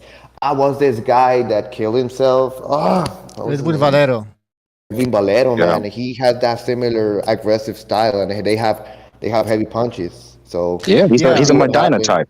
Yeah. And Rashida Ellis can't crack. He doesn't have any real power. I can see. The only thing I think it's for Speedy Ellis, I think it's going to be like outboxing, maybe with the bad jab. But now that I see him, he's taller and he's longer, and he has like a lot of reach advantage over Ellis. So let's see what happens. I think it's the most equal fight. So let's see what's going on. Yeah, I can see. I can see Ellis winning a lot of rounds with his speed and his movement. But I feel like Villa is eventually just going to catch him and break him down, and he might hurt him and get him out of there. I wouldn't be surprised. I want to ask Jimmy something. Jimmy, how easily? Because I don't know what type of weight scales they use now, digital or the old school ones. How easily would it be to doctor one of those things? the doctor scale. No, you would have to have obviously an inside job, but if they use if they use a weight like the triple beam type, like we have to get up and they those are the most accurate, the weighted. You can actually, those are easy to fucking fuck with, but you'd have to have somebody from the inside because they're supposed to be dealt with by only the sanctioning body. It's no one else, Right. you know what I mean? It shouldn't be out of the chain of, So, but why did somebody look? Well, I'm telling you right now, I just want to say too, BD, if that kid Hector Garcia survives the first 6 rounds, it's going to be fucking a tough fight for Garcia. For Tank. I think if he survives his power, because that kid's a good fucking boxer. I agree, man. That's what I said earlier too. Because Tank Davis, like I said, 300 shots per fight. And people usually make it out to be as if, well, it's because he's throwing 300, but he could throw more. Bullshit. We've seen him in close fights where he actually had to step it up, and he couldn't go beyond 350 or 400 at the most, I believe. So he's a fast twitch muscle type of guy. He doesn't throw combinations. He's content with just one punch at a time. And you're right, man. If Garcia, the featherweight, can somehow make it past the 6 and take the punches or avoid them, it could get interesting, man. But in regards to Glad you said featherweight. BDA, Jimmy probably hasn't seen the video of Boots Ennis talking about how he ate and then he lost weight when he went into the scale. Yeah, that's what I wanted to ask you, Jimmy, because there's a lot of people nowadays talking about how boxing, people can take dives and all that, and that's the way it's always been. Boxing is a corrupt sport, but when it comes to the weight, though, it's crazy because you've boxed before. If you're training intensely for about 2 months, your body keeps burning energy, even the day of the wins. But it is weird because now people are pointing out that Gervonta Ennis said that he weighed in at 146 in his hotel. He ate and drank a little bit. That's a quote from him, and then he weighed at 145. So again, it's not like he weighed at 140 or anything. He didn't lose that much weight, but he probably didn't say he went and took a huge shit. Let's be honest. Yeah. Probably left that out. You know what I mean? That's probably what happened. Probably took X-Lax. I just don't know anymore because the guy looks huge, man. He looks like a super middleweight in there. Oh yeah, no, it does look big. It's possible when you're dedicated. A lot of guys will take X-Lax though. Yeah, a lot of guys will take X-Lax. He didn't mention it, bro. We could speculate just to fucking clean themselves out. I mean, how does Josh Taylor make weight? He's fucking huge for 140. He's bigger than Terrence Crawford. Not really. So I mean, it's possible if you stay in the gym. He looks like a skeleton, though. He looks like a skeleton, though. He looks like a pair of sticks. See yeah, the problem for Boots Ennis, he's so muscular naturally. Like even in his off time, I guarantee you can still see abs on him. He's just one of those kids that has that body type. But the problem is he's a natural muscular kid, that body type. So he's taking off muscle as much as he's taking off fat at the end. And eventually you start fucking around, the muscle doesn't come back on the day of the fight, and you just feel weak in there. So how long he fucks around down there, we'll see. I can't see him staying that much longer. Jimmy, people have been saying that about Earl Spence for the longest, and he's managed to be okay. Yeah, but Ennis has got a wide back, wider than Errol's. He's got a wide back. He's bigger. He's bigger than Earl. Yeah. I think we got to keep an eye on this because really, people love to, whenever a fighter dies, people always resort to dramatics and, oh my God, this sport, these gladiators. But when there's something amiss here, people just tend to overlook it. Just like with the Terrence Crawford glove issue, it's just it got swept under the rug. It's amazing. So I'm just saying, I think we got to keep an eye on this. And Mr. BA, another thing, I've never seen Boots' thighs. Does he have skinny legs? Like, look at Steve Fulton. Like, Fulton has wicked tiny calves and small thighs. So they can have a little more muscular up top because they have skinnier legs. So sometimes that's like an illusion. If they're like, for instance, Ortiz guy, I think is it Virgil has pretty big legs too. He's got good sized calves. But, that sometimes, did you see his legs in the weigh-in today? Did he show his legs? No, I wasn't staring at the legs. I didn't even see the weight. No, sometimes they do they have this shorts. Remember Paulie Malignaggi with his elephant fucking thing? Weirdo. Yeah, that was disgusting, man. What the fuck? I know. Groomer. But yeah, I'm just saying it's a lot of this whole thing about the post-fight weigh-ins. I mean, that same day weigh-ins, they actually used to be safer. Nowadays, you're giving a guy a chance to fight. Everybody fights above or under their actual weight class. So a welterweight is actually a middleweight. A middleweight is actually walking around like, hey, it's disgusting. No, without a doubt, if it was same day weigh-in, Boots would be a middleweight. He'd be 160. No doubt. No doubt. Yeah, but then all those guys who are 160 would be heavier. And they weigh-ins. And we still doing the amateurs, actually. The amateurs, they still do the same day weigh-ins. That's why a lot of fighters think that the amateurs are harder when it comes to making weight, because they got to make weight the day of the fight. How many guys can we actually name that actually fight in the weight class that they domain in? Maybe Lomachenko. Well, yeah, but even still, if it was same day weigh-in, he'd probably stay at 135. 126 would be 130 would be pushing it if it was same day weigh-ins. That's a big thing. Plus, remember back then, man. Well, you got a lot of you guys don't remember it's before your time, but 15 round fights too, man. I'll tell you those. Last 3 rounds. Oh man, they were good rounds. Those were the true champion rounds, man. Championship rounds, and that's what Hagler always knew. I wasn't worried about the first 10 because you make it down those last 5 with me. I'm taking your ass out. Yeah. Speaking of big motherfuckers, Charlo, the big Charlo, he looked the same size as Bivol, maybe even bigger. Or am I tripping? I think I think he was standing on ground a little heavier, higher. Depending He's 6'2". Shoes as well, though. Shoes make a difference, though, depending what you're wearing. How tall is Bivol? Because Charlo's 6'2". Bivol 6'1".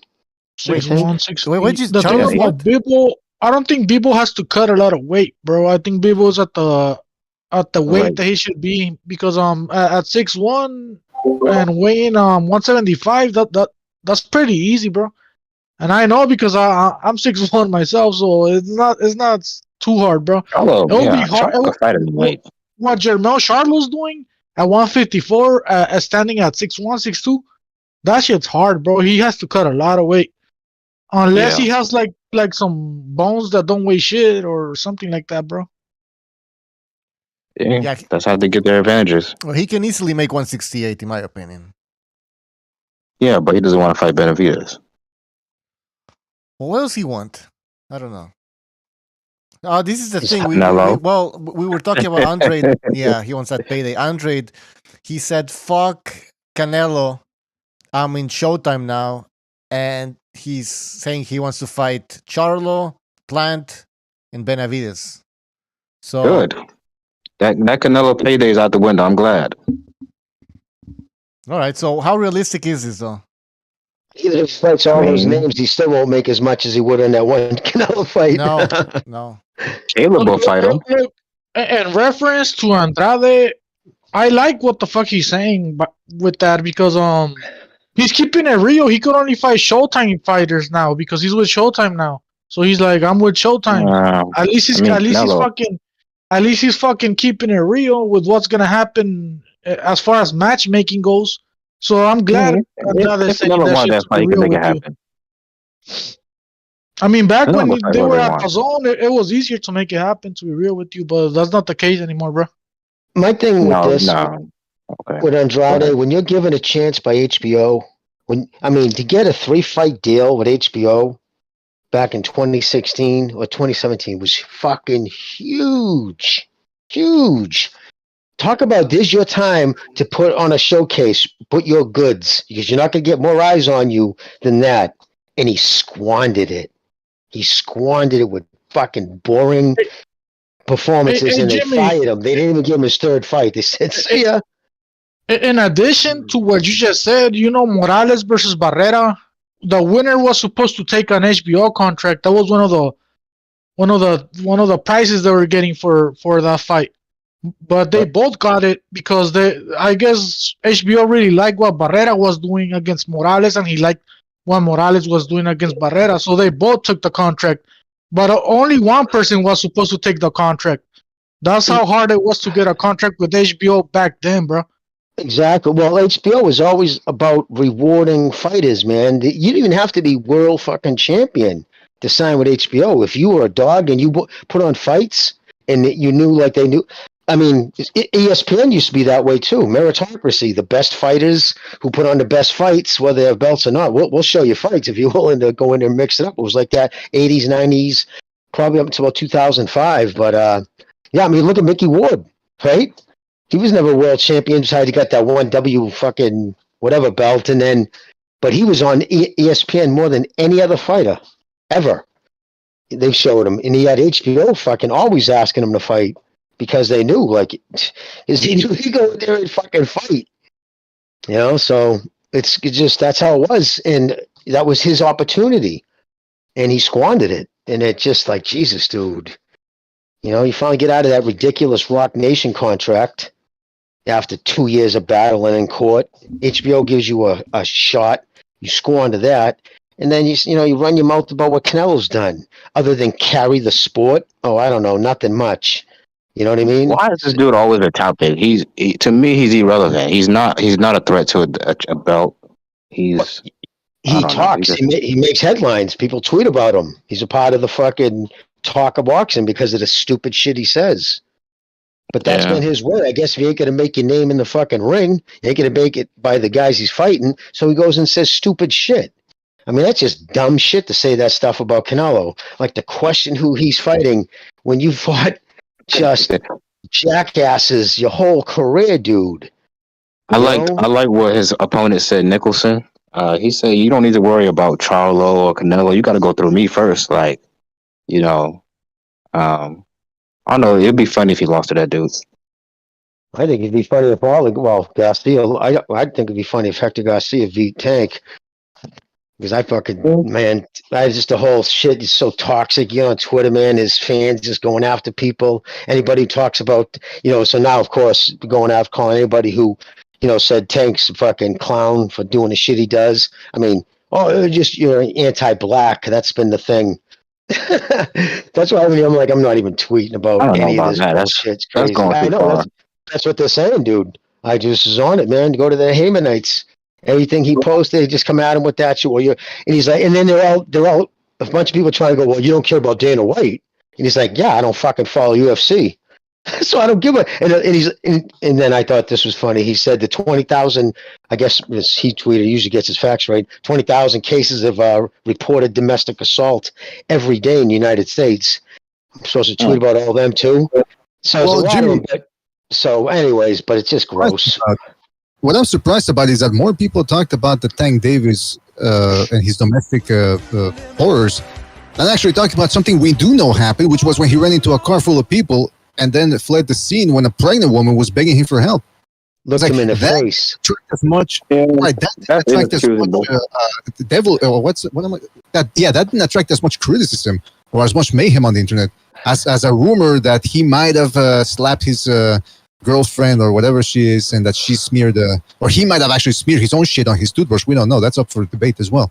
But I'm just surprised that people some people were even saying, oh, this whole thing was actually to distract away from what he actually did, which was to run into a car full of people and then flee the scene. Hey, by the way, just quickly, super chat here from Rider of the Storm. Thank you for your contribution. He says, no one in the PBC will fight Boo Boo voluntarily. Benavidez' manager wanted $7 million just to sit down and talk. Charlo is losing his fight versus his wife, and Caleb Plant, I don't know. Come on, the wife fight of it, man. Yeah, well, you never know. No, but nobody wants to fight Boo Boo. Come on. I'm not gonna lie. When it comes to like Charlo or Plant, Benavidez is all gung ho. He's like, he really wants those fights, but his energy and his team's energy is a little bit different when it comes to Andrade. I have noticed that. It's the money. Weird. I think maybe it's the money. Maybe they see something with his style that might give Benavidez issues. I don't know. Well, remember, they wouldn't make the Plant fight. Sorry. Exactly. That's what I was going to say, Jimmy. Talk about that. The Samson Lukowicz, he's the one that seems to be holding up, used to be. Like, he held up the Caleb Plant fight. Yeah, well, they used to fight for rival promotions, bro. But until recent events, now Andrade's with Showtime, so that changes the whole thing, bro. So maybe now the promoters are willing to make Benavidez versus Andrade because they're both under the same banner now, bro. Well, when 2 years ago, when Caleb Plant and both Benavidez both had belts at one at that weight class, and Plant wanted to make that fight, it was Sam Lukowicz who put fucking water on it, squash water on it, saying he wanted $7 million. And he knew, they weren't going to get that money. Haymon was going to pay it, so he needed to let that fight marinate. In the meantime, his guy lost his belt on the scale, and Plant got fucking stopped by Canelo. So now they're getting, it's still considered a huge fight now. Yeah, I agree with you, and I remember that I've brought that up on plenty boxing panels before. But the thing is, what else is PBC going to do with Andrade? They might as well just sacrifice him for fucking Benavidez or Charlo, the way I see it, straight up. Yep. Or my guy, the second best fighter at 168, Mr. David Morrell.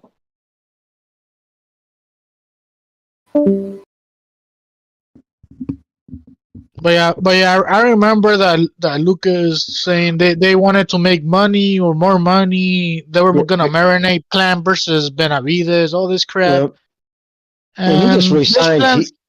Didn't come through, bro. And he just resigned with him. So I'm not making excuses for him anymore. Because I used to say, well, Benavidez at least fled to Top Rank. They gave him a $250,000 bonus. Of course, Lukowicz pushed it, saying, no, you're under contract with me, which I'm under contract with Haymon. So we forced him to come back. So you would have thought his contract just ended again, but he re-signed with Lukowicz, saying he's happy with the direction he's taking his career, all this other shit. I'm like, oh, wait a minute. PBC is doing a great job with Benavidez. He's one fight away from becoming a star. Great job. He's fighting once a year. He's fighting once a year against fucking who's he fighting? What's his best? Outside of the prospects, Top Rank, all these guys, Top Rank, Golden Boy, all these guys. No, most guys are still fighting 2 times a year. Okay, how many times did Shakur and Devin fought this year, and Lomachenko? Twice. Well, Lomachenko was with the war, but Loma, I think, fought. He's been fighting. If you go back and look at his box record, it's just about 2, sometimes 3 times a year, even after they were world champions. Because Bob understands, you got to get these guys fighting. You can't just let them sit on the fucking shelf. It's not beneficial for him. So, but yeah, no, and I'm just saying, who's he fought? Lemieux's best opponent. Well, there's they're not. It's not because he's being protected or anything. People just, he was high risk. And he's got shit promotion behind him. Fucking shout out to Caleb Plant. I give Caleb Plant the credit. I'm giving him his flowers. He took the fight. He didn't have to. Well, he wanted right now. Yeah, he wanted the fight in 2019, but it was Samson Lukowicz. That's the problem when you're not. People forget. Al Haymon is not a promoter. He's got it's a carpet, and you pull the carpet. And it's a bunch of cockroach promoters there, and they all want to get their people. They all want to get their crumbs, and that's why you get a lot of conflicting information, and you don't get the fights that people want made. Of course, there's also the problem with the fact that they don't have that much money anymore. They don't have a solid platform on which to showcase their fights. No pun intended. I mean, Showtime. Look at this one. This is pay-per-view. That's why a lot of people go, why? Well, they're putting a lot of names on Wildcard. Yeah, because this is probably the only time they're going to fight this year. Well, actually, I'm sorry to interrupt you, BDA, but they made the right decision not to make the fight in 2019, because in 2019, Caleb Plant and Benavidez didn't have a name. But now in 2023, Caleb Plant was in a good fight with Canelo, so he's got a name. He had a highlight reel knockout against Durrell. He's all over social media. David Benavidez is a big name. He's the Mexican monster. Mike Tyson called him that. People know who he is. Everybody wants him to fight Canelo. Now it's a big fight. In 2019, it would have been like a Michelle Rivera.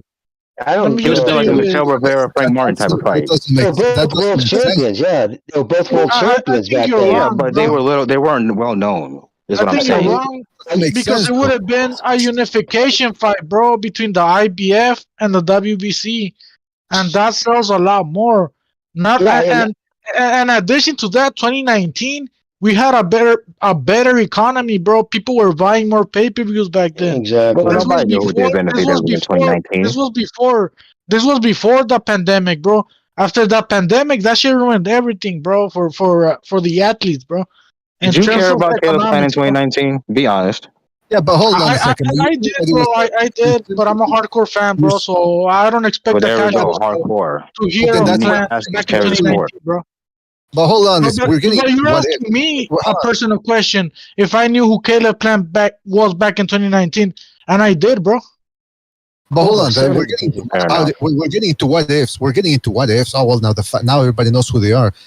First of all, there's always going to be people who are going to shit on the fight. They're going to say, "Well, who was Killer Plant? He's already got a loss. Canelo knocked his ass out." So we know those people are going to come out. Number two, if they would have made the David Benavidez fight against Killer Plant, he would have had one of those guys would have had an undefeated opponent on the record plus a title.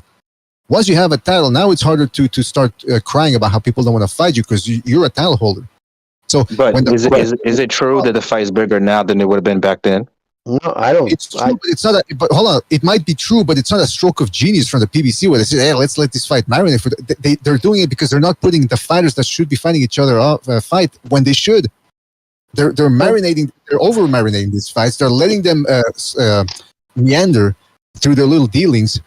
And I mean, come on, Benavidez should be a bigger star. He fought Kyron David. He fought that other black dude that was sparring Canelo. And then David Lemieux, come on, and Killer Plant too, man. Killer Plant, look, listen, they got him the Canelo shot, but who was he fighting before? Caleb Truax? I mean, but let's be real though. Outside of Canelo and Caleb Plant, and I guess maybe David Morrell, who really is at 168 that would give Benavidez a good fight? But that's not the point. That is the point. That is the point. The point is they should, even if, let's say you don't believe that Morrell could give him a good fight, right? Or let's say that people believe that nobody can give David Benavidez a good fight. Well, then it's even more important to place him against the best fighters available, and which they're not. They're putting him against guys but hold on, they're putting him in there against lesser fighters, and people just aren't interested in that. And I totally believe that when you put on a banner, when the guy's got a WBC belt around his waist, the other one's WBA champion or whatever, that's world championship fighting. And I mean, who in round boxing didn't know who they were just 2 years ago? But they were back in 2019. Everybody knew who they were. I mean, you're not going to get. I mean, they're not. There might be more popular names that have been mentioned more amongst boxing circle, but still a niche sport. Their names aren't that popular where now all of a sudden casuals or people who don't even really follow boxing only buy the big pay-per-views. That's not going to be one of those big pay-per-views. I mean, honestly, I don't think the thing does more than 250, if that. Well, does it even happen though? I hope it happens, but I haven't seen any announcement yet. I haven't seen a date announced. To be honest with you, Jimmy, I don't care if it does $2. Like, I just want to see the fight, Caleb Plant versus Benavidez. That's a great fucking fight. But to each his own. Shout out to Lobito's Boxing. Shout out to Gonzalo out there. Join the panel, homie. Yeah, Gonzalo, where the fuck are you, man? Oh well. Yeah, anyway. And I was just commenting on the fact that I think it would have been bigger when they had titles. World champions, both undefeated. Now Caleb has a loss on his record into casuals. That matters. Yeah, but a loss to who? Canelo, the face of boxing. I understand, but that's still a loss. Again, you're talking about people who don't follow the sport. That's the people we're talking about if we're saying the fight's bigger. Because I'm saying it would have sold as much back in 2019 when they were both world champions. Then it'll sell now. Well, I mean, I don't know if they. I don't know. No wonder these guys don't want to fight nobody. You lost one loss and you're done. You're the one that brought up how the fight is bigger, blah blah blah. Now you're saying you don't care. But then don't bring up how much better it is now that both guys are known when you don't care. Well, he said it's going to do 250 on pay per view. But lucky if they're lucky. Well, if it would have been 2019 BDA, it really would have done $2. Like nobody knew who they were. Because it would have been on free Showtime, not fucking pay per view. You don't think this fight is worthy of being a pay per view fight? No. Come on, man. Ask anybody outside of boxing who Caleb Plant is. They're not going to tell you. They didn't even know who Wilder was in 2018. Remember that when Fury went around outside the LA Staples Center asking people, you know who Deontay Wilder is? They didn't even know who he was. They didn't even know who Tyson Fury was. Who's this? Maybe the Mexicans will come through for Benavidez. Maybe that's their plan. But then, okay, you're admitting then that the fight doesn't do that well on pay-per-view. We'll see. If they do a good job of building up the fight, like similar to how Rolly and Tank did, and they are capable of doing that because you've seen they're starting it already with the trash talk. It might do better than you think, is all I'm saying. And 250 is a good number. For those guys, that's a good number. First time pay-per-view, you do 250? Not for the money they're asking. Not for the money. Benavidez is supposedly wanting $2 million plus. I don't know how they're going to write it out, but I 2 don't know. Yeah, million. 'cause you gotta remember, man. You gotta remember, okay. You're saying 250 is a good number for two guys that outside of boxing nobody knows, but you gotta remember they gotta give half, or I forget how much percentage to the fucking cable company. 40%, 40 to 50%. Oof. That's not really my field, so I'm not gonna argue with that. But I just okay. Listen, So yeah, I would prefer if it was on free time, obviously, but yeah, of course. Listen, we all want to see the fight. But you got to admit, man, the PBCs is a big obstacle here in making these fights happen. Well, if you're gonna put on show a pay-per-view, then you better load up the undercards. Well, it all depends on how much the top guys are making, because they only get X amount of dollars for the whole event, and it's actually the top fighters decide. You know, that's why back in the day, you used to have fighters thank. Well, if they were interviewed, they would thank, like, you know, hey, I thank Canelo, you know, because a lot of times it's Marvin Hagler. I mean, like I've told the story. He told Mickey, when you turn pro, bro, I'll have your pro debut on one of my cards. Think about that, and he did it. And that was when he fought Sugar Ray Leonard. He put Mickey on. So, like, you know what I mean? Like, they have that kind of power because it's their event, and they split up the money and all that other shit. So they know how much the guy's been known because they, you know what I mean? But we also have to start remembering that we're in much different times here now. HBO's gone. They were the ones that were holding boxing together. Now it's, who do we get? We got DAZN, we got ESPN, PBC, wherever they can get a Showtime date. Maybe Pro Bellum starting to, you know, sneak in there. But the reality is now we're in much different times, man.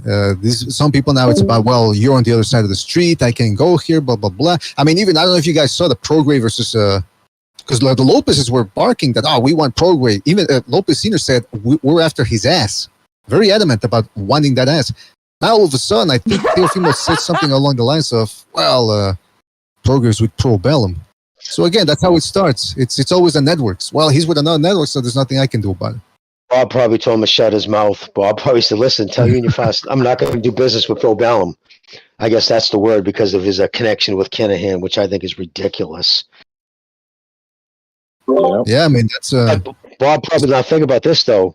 If Bob's that adamant about it, that tells me they might be investigating them or something, because Bob used to be a U.S. attorney. He was a bigwig with the fucking Justice Department, Aram. So I'm sure once you're in there, you have connections. Prumman's probably telling him, hey, Bob, stay away from them. Because if he doesn't, because Bob will chase the money. And if he's willing to leave money on the table not to do a fight with them, Jimmy, always follow the money. with all due respect, so you guys are saying that Regis Prograis, which I like Regis, he's a good fighter. You guys are saying that he'll beat. You guys are saying that he'll beat Loma. If Loma went up and fought him. Serious? Lomachenko. That's too big. I think it's too big. That's the question. Oh, he goes up to his shoulder. Because Teal clearly beat Loma. And you're doubting Teal. So you're saying that Loma? Oh, Jesus Christ, dude. Okay. Loma, right? You're saying, you know. I know Styles clearly beat him. Styles make fights, but Teal clearly beat Loma. And you're okay. Can we settle something, because I'm tired of this narrative by the Tio and Loma thing. Tio, look, Loma was very wary of Tio's power and his size. It wasn't because Teofimo outclassed this dude because of his skills. It's just because he was wary of his power and size. Every fight at 135 outside of Nakatani and Comey, Loma's looked kind of average to me. That's just my opinion. He doesn't belong in that weight class. I think that fight deserved a rematch, but we never got it. Because, yes, no like one you answered said... my question, though. No one answered my question. That's all I'm saying. Well, you asked if Loma gets beat... Loma, I think Prograis is too big for Loma. Yeah, he's 140. Yeah. That's all I'm saying. I mean... His father, well, I don't get the point. If it was up to Lomachenko's father, he'd still, you know, totally up to him, he'd still be back at 130. He was pissed about him going to 135. He was dead against it then. But nobody would fight him at 126 and 130. Nobody. He wasn't really getting any competition. There's bigger fights at 135 anyways. Yeah, there's no competition at 130. So what do you guys think then about Teofimo Lopez versus Prograis? If it happens. Anybody, Teofimo's got mental issues. I don't trust him in any fight at this point. He's talking about a good fight. Anybody who comes forward is a good fight for Teal. Well, yeah, if he had the same power he had at 135, to me it looks like the power didn't carry up to 40. How though? When he knocked out Pedro Campa, he didn't knock out. He struggled to knock out Pedro Campa, and he cracked what's his name. He's bigger than him though. Sandor Martin a couple of times, and he didn't go anywhere either. He's a good fighter, but he hasn't really fought nobody. Who has he fought? His best fights he lost. Yeah, see, but a lot of his power isn't so much concussive as is the speed. Teo's got really quick hands, and if he catches you, he throws his left in an awkward way. Like I believe he still has enough power to hurt anybody at 140. It's again, it'll be all about his mindset. I mean, it's just unfortunate. I wish the kid would have just put Twitter the fuck away and just focused on his craft and shut the outside world noise off. In reference to what Shadowban is asking, to me, it was a clear win for Teofimo Lopez, bro. And this is coming from a person who was telling everybody that Lomachenko was gonna school Teofimo Lopez, bro. That's what I was telling everybody. I was like, Teofimo's just a 22-year-old. He's gonna be taken to school. That didn't happen. So and even if I go round by round, I try to see a way where Lomachenko wins that fight. Like after the fight, like and no, Teofimo won that fight straight up. How'd you have it winning? Like, did you have activity? Look, let me tell you this, Jimmy. I had Lopez winning by 1 round. Look, I even told my dad, I'm like, look, we're gonna see a badass fight. We're gonna see Lomachenko dominate Teofimo Lopez, and I kind of looked stupid because I was like, Teofimo's gonna. I was like, Lomachenko's just waiting. He's gonna turn it up. He turned it up until like the 7th round, bro. He gave away like 6 rounds. And, well, that's why when he had the shoulder surgery on Monday, that should have told you it wasn't just I wish his corner didn't say anything. They're the ones who let it be known about his shoulder. They probably were just mad about what happened, but they let it be known. But that's what happened. His shoulder was fucked up for a while. He wanted to keep it fresh. He didn't want it to pop out, have issues. He wanted, he waited too long. He thought he could just dominate him that much. He thought he could dominate him enough. And it was the times when they mixed it up. There's no doubt about it. Lomachenko was getting the better of him. Hey, Jamie, that might be the case, but I'm not gonna factor in that Loma has a fucked up shoulder. No, but I already said I scored the fight. I had Lopez winning. I think by 1 round. He treated Teo. He treated Teo like he was Deontay Wilder. Teo no question about it. First 6 rounds, and then he won after the 6 rounds that he won. Teo, you could even hear the commentary saying it. Man, he should have took the risk. I'm sorry, Jimmy, but Loma should have took the risk from round 1. Let's be realistic about it. He won another fucking 4 rounds after that. No, he didn't. No one on the planet. He wins that fight. He can start that round 1 the way I'm curious because we've had this conversation. It's old. Let me answer the second question. Let me answer the second question real quick. Because he asked Lopez against Prograis, right? You asked that question, who would win? Yes. I don't know who would win, bro. That's a 50-50 fight. Teofimo has the power, he has the youth, he has the athleticism, but Prograis has that fucking upper body stamina, bro. The head movement, the stamina. He doesn't punch as hard as Teofimo, but yeah, it's a 50-50 fight for me, bro. It's a 50-50. At least Prograis versus Lopez, bro.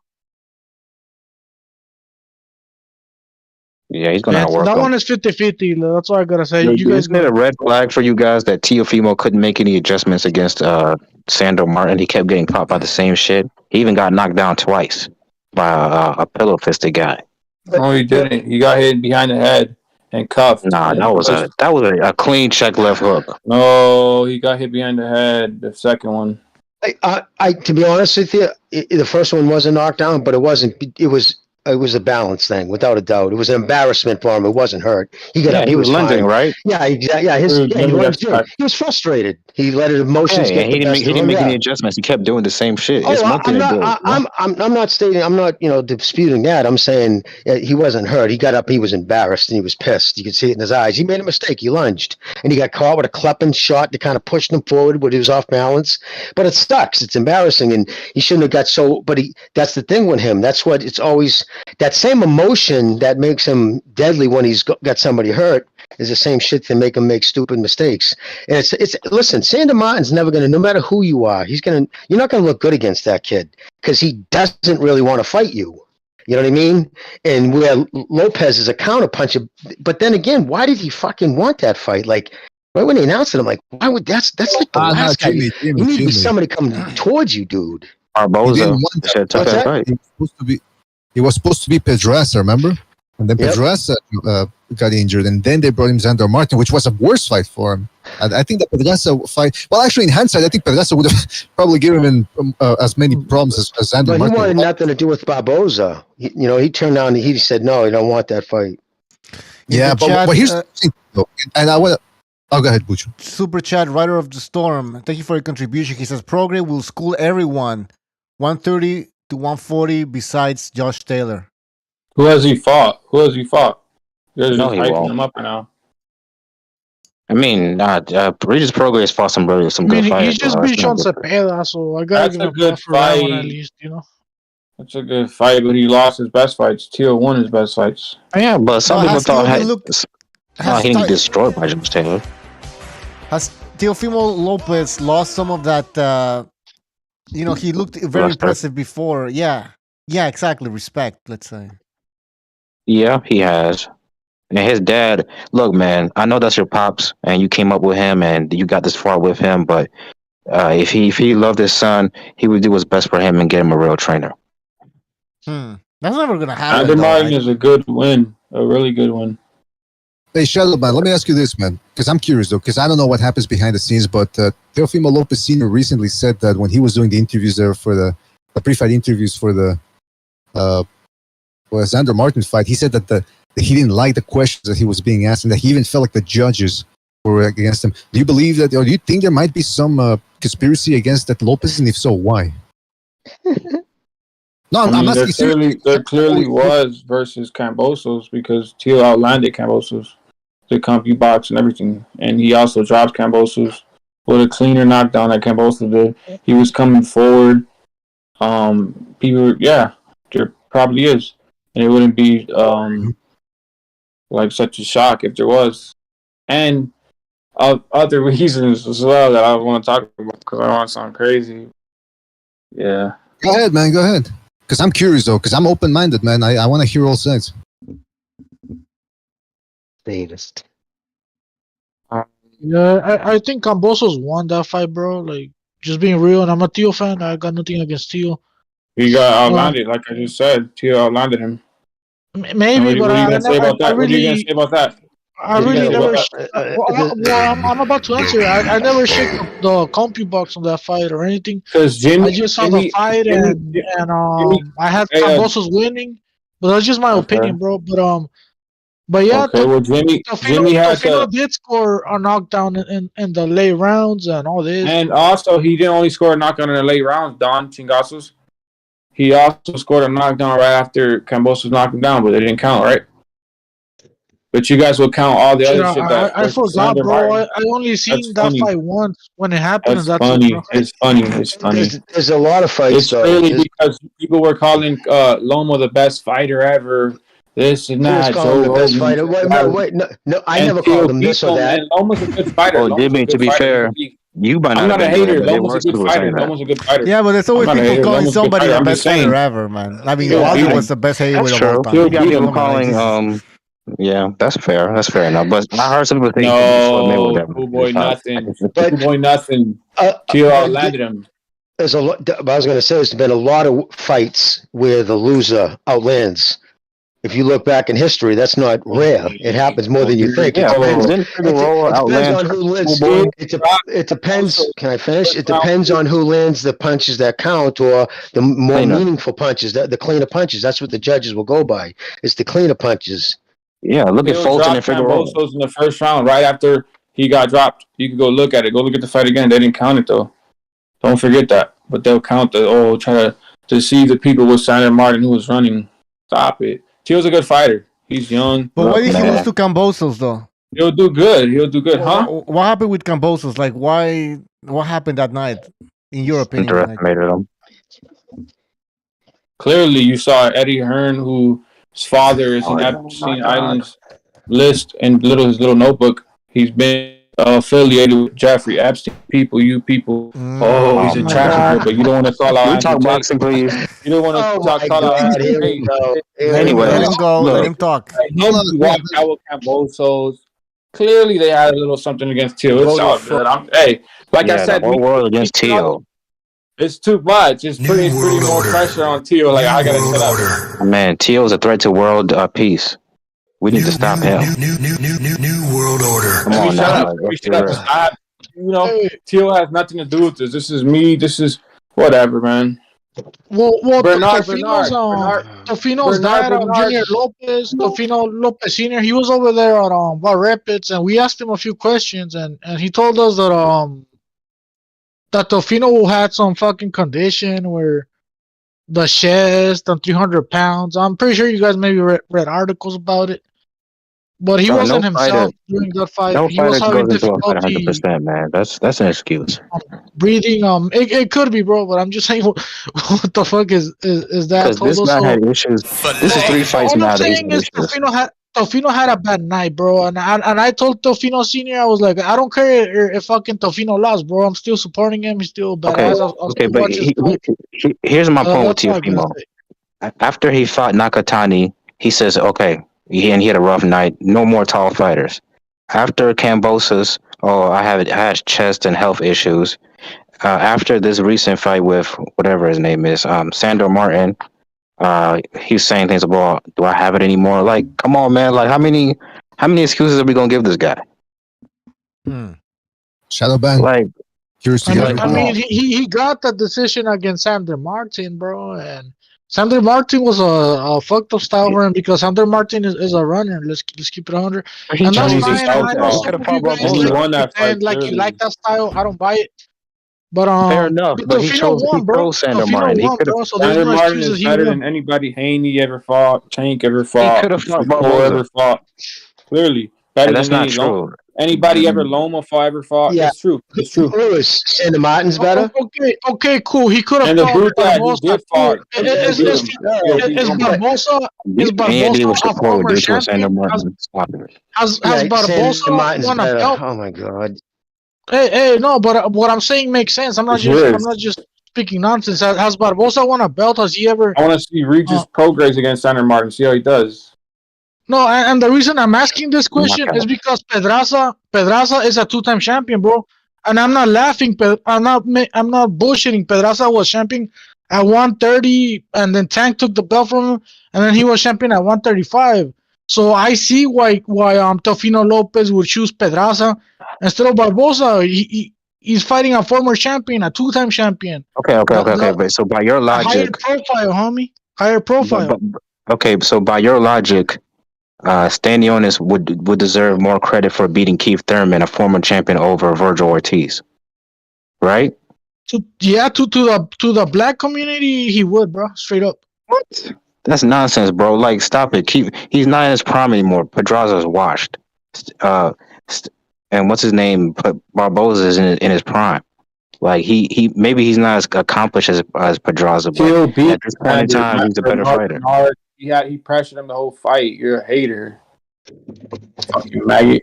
All right, man. Here we go. What I'm saying is that in terms of legacy, Pedraza is our 2-division champion. Barbosa is not, bro. You talking about nobody cares about Devin Haney. Nobody brought him up. Like, why you keep bringing him up? Or Tank, all of them, Breed.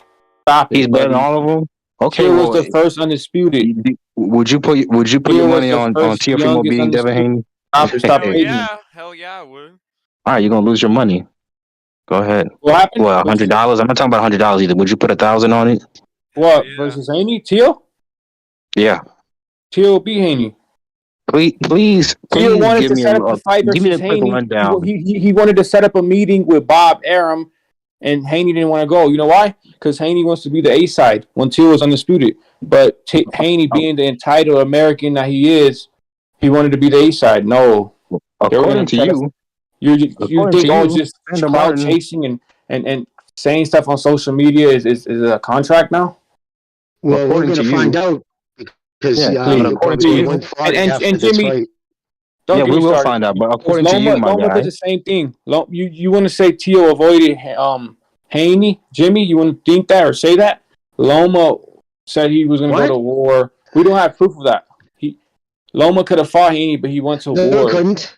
No, he couldn't. No, he We don't have couldn't. proof of that. And I can factually we've already proved that. So BDO, tell him because I don't feel like I'm not going to get But into it. Bob Arum himself, It Jimmy, doesn't. Bob Arum Listen, himself. no, he didn't. No, he didn't. No, No, I'm he saying didn't. Bob Arum himself said that Tio did try to set up a meeting with Haney. He said it himself. You could look it up on YouTube. And Haney didn't show up. Okay, that's Haney and Tio. I'm talking You about could when look Loma. it up. You could see it yourself. Loma was going to. I'm not talking about Tio. He I'm was not the first talking to about. do it. Jesus Cut it Christ. out. Let Jimmy reply. Jimmy, go ahead. I wasn't talking about Tio and Haney. You said Loma, or at least I thought you said Loma, that he could have fought Haney, but instead he went to the war. No, he was going to fight the Australian kid, Kimboza. He was going to go hold his camp there and everything to comp, with the COVID bullshit. But then the Ukraine shit happened. But I just wanted to say to Bucho, you're very interested in this. But you guys, did you see what happened to Lomachenko today or yesterday? No. He was put on the fucking traitors list in Ukraine because of because his connection to the Orthodox Church. Because he's they think he's pro-Russia or something. Well, yeah, because fucking weirdo oligarch jackass, whatever. I'm not trying to talk politics, but it involves boxing right now because what it is pictures of Lomachenko dressed when he goes to the church. He's very into the Orthodox Church. He's a religious kid. He was an altar boy. He's he knows the higher ups in that church. I'm not making fun of anybody's religion, trying to cut anything down. I'm just saying that's what it is. You know what I'm saying? So he's a part of the Orthodox Church. Zelensky, because whatever, has pretty much outlawed the religion. He's raided their churches. He's arrested clergy. He's all kinds of shit. And because Lomachenko yesterday on his Instagram posted a video of, I guess, one of their bishops saying a sermon, he was added to the Chino, which is their Democrat list, whatever, list of traitors. Well, they have a big list. They have everybody on their list. They have even Americans there, to talk. Anyways, let's not get into that. That's very interesting. No, I just wanted to put that out. Yeah. But I had to make a quick statement. So, according to you, Shadow Band, Sandor Martin is a bad style for Teofimo Lopez, but I mean, isn't that kind of similar style that Devin Haney has, but at a higher level? Nah, Devin Haney's just a weight bully. He's Canelo size, fighting at 130. So Devin Haney is beating these guys just because he's bigger and stronger than them? That's what you're saying? When you see Jaron Ennis and Devin Haney outside of the ring, like at a fight on the camera, you can see how chubby they are because they're weight bullies. Wait, you don't think Teofimo's kind of big for 135? Look at him and look at Lomachenko. He's at 140. And he's I'm small. saying, when he did fight, you give him all this credit for being Lomachenko. Wasn't he a weight bully in that fight? Devin Haney. You gotta keep the same energy, bro. Taller than all the people's fighting. Was he not a weight bully versus Lomachenko? I don't think so. Teo's not that big. He's not a way bigger man than Lomachenko. I don't think so. He's not that big. What do you think Lomachenko probably walks around in his civilian life? He probably walks around like 140 at the most, 143. What do you think Teofimo walks around at? 165 maybe? Hell no. Like, it's not the same. Like, so you gotta keep the same energy, my guy. I weigh like 175. There's no way Teo weighs that. He's smaller. He's light. He's small. Or either way, he's a bigger man than Lomachenko. I think we all agree to Haney's that. bigger than Teo. Haney's bigger than Teo. You're right. Haney's a weight bully. You're right. In street clothes, I'd probably say Teo, which is normal for someone who fight at 140. Probably walks around like 160. What I mean? 160, 165 on some days. But that's every. You know what I mean? That's keeping himself in shape. A lot of guys who fight at 140 will let themselves go. I mean, I don't know if it's true. I heard Davis let himself go up to one. He was 164 pounds before Tank his Davis? last camp. Yeah, 164. Yeah, but that's That because picture of him waiting at the restaurant. Tank doesn't have a nutritionist. He eats whatever the fuck he wants to eat. Yeah, the problem with that, you spend half the camp as a fat camp. This picture of Lomachenko with Mikey Garcia. Now, Mikey does have a big head, but still you can see that size difference. Lomachenko is really small. If you look at the shoulders also, especially the shoulders, he doesn't have broad shoulders, and he has a small head. Like, he's really small. He's a featherweight. And he's not. Here's a picture, guys. He has a small frame for his height. Let's put it that way. That's how. Yes, exactly. He's a little guy, no doubt about it. He's a little guy. He's got little T-Rex arms. Yeah. And by the way, quickly before we continue, super chat from Virgil Ortiz 2023. He says March 18th, the era of Virgil Ortiz begins. All right, so we have a Virgil Ortiz fan there. Hopefully, it's the year for Virgil Ortiz. Hopefully. Hey, I'm not surprised by that picture because Mexicans, I'm tall, but the average Mexican isn't the tallest, but we have big builds at least. Like, we got large frames. At least most of us do. Yeah. You know what I found over the years? The Mexican Americans or Mexicans in general with the high cheekbones can take big punches. I've always noticed the guys who have almost almost with the Indian look. You know what I'm saying? I don't know if that's the right term nowadays. I mean, look at Pitbull Cruz. You know what I'm saying? You could use Pitbull Cruz as an example. Yeah, they all seem to be able to take a fucking shot. Well, that guy looks like he's ready for war or some shit, you know. I don't know if it's because of Tank's height that he was shorter than Tank, so it was awkward for him, but pretty good defense, surprisingly, Pitbull. Remember, I was way in the back of tight guard. Go ahead. He bumps and weaves. The only problem with Pitbull is like people say he has the Mike Tyson style, but the thing about Mike Tyson is he used to use the jab when coming in, jab, and then that's when he was fucking throw his other punches. Pitbull don't really come in with the jab. He comes in buffing and weaving, which is badass. Don't get me wrong, but if he could add the jab into his shit, then maybe he would be better. But maybe he don't do it because of his short reach, bro. But that's how I see it. I check. He's if you don't have a footwork and defense on that dude, he's gonna be trouble for you. That's all I'm gonna say. Tank turned 28 years old in last November, so just putting it out there. Almost 30. Yeah, I can tell you right now. Then when you fight someone like Ortiz, right, because he's got that crazy power, he does have extraordinary punching power. Mm-hmm. The problem with him, I still think he doesn't take enough off it. I think sometimes he throws everything too hard. He needs to break it up. But most guys, when they fight someone like that, you get hit. And you're like, whoa! That changes your whole fucking strategy. Like, that kid can crack, and he's not afraid to get hit. So he's always going to be in good fights if the fight's there to be had. Unfortunately, he's another dude not fighting enough. Yeah. I told people that if I were Virgil Ortiz people, I would aim for Earl Spence fight before a Terrence Crawford fight any day of the week because of styles. Because you try to load up all your shots with a guy like Terrence Crawford, he's going to time you and get you out of there. No, I agree. I think Spence would be an easier fight for Ortiz, like a better opponent, better suited for him than Crawford. Yeah. Right. That's an interesting fight. That's an interesting. This is, I mean, when people say boxing is dying, or we don't have, what's happening in boxing right now? It doesn't seem like we have any big fights coming up, but we could have big fights coming up. That's a great fight, man. Ennis against Spence. I mean, come on, man. What's a better jab? I guess Ennis. Oh no, not between Ortiz. Spence. No, not between. No, between Ortiz and Stanionis. Stanionis has a beautiful jab. I think he's got a bad jab. I think Virgil's got more of a power jab. Both body and head. He snaps he throws a lot of behind his jabs. Some guys do that. Some guys use it as a total finder, but he puts some snap on it, and you can tell the way he snaps his weight over the front of his foot. You look at all the still photos.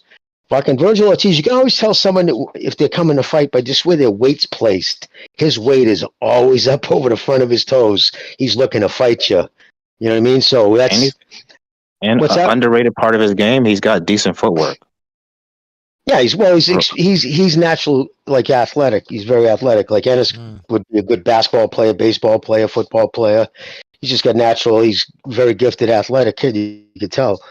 But Ortiz, man, that's just that's just a different type of fight too. He just, it's the option. Do I really get outboxed by Ennis, or do I get my jaw fractured by fucking Ortiz? If I was if I was just a fucking journeyman, that's the thing about Ennis. Shout out to everybody on the chat. And there's a misconception. People saying that I think fucking octopuses are like dumb animals. No, octopuses are intelligent as fuck. But That's so the random. difference. I'm factoring in the lifespan of the octopus, not just the intelligence. And there's the difference between me and a lot of you dumb motherfuckers out there. That's all I gotta say. We all found out you hate the octopi, man. We know that. You don't have to. No, we did. No. We found that out in the Second Renaissance. He said he does. What did you say exactly? They're dumb, stupid animals. I think they're intelligent, but when they only live up to 2 years, it's, like, what are you gonna do with that intelligence in those 2 years? You get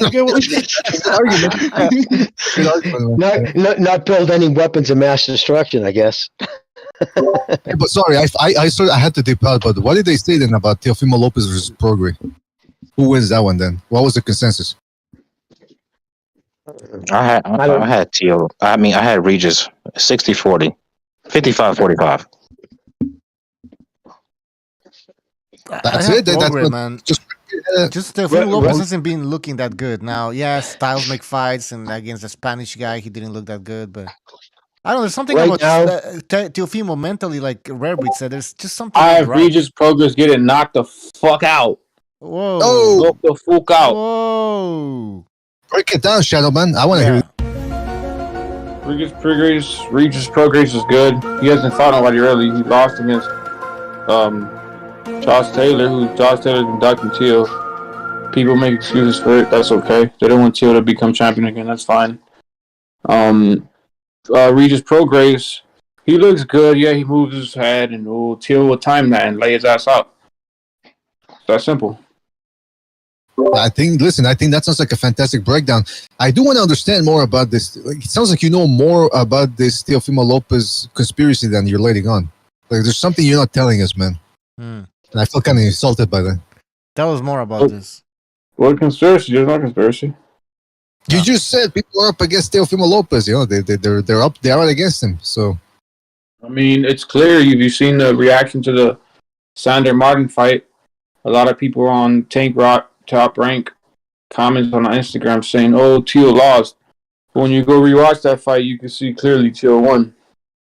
But and on YouTube too, they're like, "Oh, you know." You can see the fight previous had like 1,000 something likes, and this fight didn't have that much likes. People were hating on Teo, but it's cool. It's what it is. You know, like, I mean, it is what it is. It's not no conspiracy. It doesn't need to be. Doesn't need to be. It's funny, but I think it's funny, the old man, Lopez's father, it's like, if I was Lopez's dad, just shut the fuck up. Stop saying this, because Cambosos and Sander, he said before both fights, if my son doesn't knock him out by the 3rd round, I'll quit training. He said in both fights. I guess he said that. Oh yeah, twice. He did say that. I forgot that. Huh. I'll quit training. I mean, listen. He's got to do what he's got to do. Yeah, you know what drives me crazy, BDA? Can you hear me? Is when Lopez fought Lomachenko, right? And they made a big deal about beating him. He was about 15 pounds heavier than Lomachenko. Like, why does he even get credit for that? It drives me crazy, man. He made 135, bro. Lightweight. He was 20. He was 20-something. 20-something. Yeah, it's weight bullying, man. He starved himself. Nah. He beat him clearly, and that's just what it is. And my point is, yeah, he beat him. That's what all the kids are doing. Look at Shakur Stevenson standing at 5'8", fighting over there at fucking featherweight, bro. Canelo's 5'8", just to put it in perspective, bro. Listen, I'm not saying he didn't beat him. Can you remind people how tall Ryan Garcia is again? I'm not saying he didn't beat him in the fight. Of course he beat him. And guess what? I hope he beat him. He's 15, 20 pounds heavier than Lomachenko. I have almost that's live, brother. That's live. and I know Lopez. I know Lopez wanted nothing to do with the rematch. Absolutely nothing to do with the rematch. But look, if it makes you feel better, Teofimo Lopez is only a 1-division champ, bro, and Lomachenko's like a 3-division champ. So it fastest is what it 3-division, fastest 3-division, fastest 3-division champion in the history of boxing. Loma? What I'm saying, yeah, that's a fact. Fastest 3-division champion in the history of boxing. He did it in 9 fights. Loma's a good 11 fighter. fights. I'm not saying Loma's not a good fighter. Not at all. I'm just saying. I'm just saying when he met. I was just because somebody just said he's a 3-division fighter, and I just said three division fighter, fascinating one. Loma, they said it was undisputed, but after they were trying to, it's not undisputed anymore. That was that whole stupid fucking belt. I'm so glad that thing's done. Although they just give it to Inu as super status. You know, as great as Loma is, he made me appreciate Pacquiao and Floyd much more. Just saying. Yeah, right. I'm just saying because it's not easy to go up in weight and still be great. And Loma should have had a rematch in the claws. Should have dug deep with his claws. Bob Arum does that with all his fighters. He lost.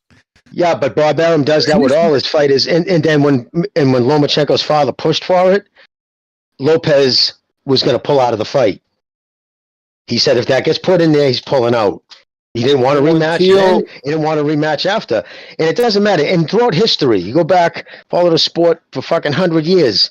In close title fights, and that was as close as it gets, go by the scorecards, go by just people's perception of the fight, it should have been ran back. Because he did fight again at 135. It wasn't like, if he would have won right to 140, hey, he gave up the belts, I did it, I want him going 140. I would never fucking say anything about a dude who doesn't want to run it back, but he didn't want to run it back. Bottom line, Teofimo Lopez was already a champion. People have been confused and act like he wasn't a champion. I seen my octopus T-shirt as well, bro. So I'm not speaking out my ass. I did see documentary. That was a title defense by Teo, and he won, beating Loma. If Loma would have beat the champion, there wouldn't be no rematch. But Teo beats Loma, and out of a sudden, there's a rematch that needs to be happened. He beat him clearly. Only for a rematch. He didn't beat him clearly. He didn't beat him clearly. Nobody but you says he beat him clearly. Nobody says the narrative that Teo does. It's not a narrative. A narrative. First off, he beat Loma. A narrative is that you're making up something to replace facts. The fact is, he beat him by one round. You think Teo's scared of Haney? I'm saying Haney. Why do you keep going to Haney? I'm talking about he didn't want to run it back with Lomachenko. I don't give a fuck about all that. Out of respect. Do you think Teo's scared of Haney? Stop playing. Devin Haney will watch Teofimo. Teofimo will win one round against Devin Haney. Not one. I promise you. I can't wait when that fight happens, Mr. Edelban. I want to go back to Haney could even hurt Jojo Diaz. It's not about power, motherfucker. This is called boxing. Who's talking about Haney? We're talking about Lomachenko. I'm talking about you, JDA, trying to downplay the undisputed champion, Teofimo Lopez, trying to push these narratives. Hold on a second. Listen, fellas, it's Open Lines Friday. We can talk about Octopi. Or you guys don't announce to us undisputed. On some hating shit. We know. You're interrupting me, Shadowban. You know I like you, but you're interrupting me. Listen, I'm going to take the blame for this one because I brought up rebrought the Prograis Lopez thing. But here's my thing with Lopez, though. You got to admit this, man. The guy doesn't really make adjustments all that well. Because, okay, look. Let's say he should have won the Kambosos fight, which is not, Shadowman, you're on the minority there. But let's say he should have won it. He still looked like crap. Look at his face after the fight that he got dropped, the CompuBox numbers. Maybe he outlanded Kambosos, but I bet you they were close.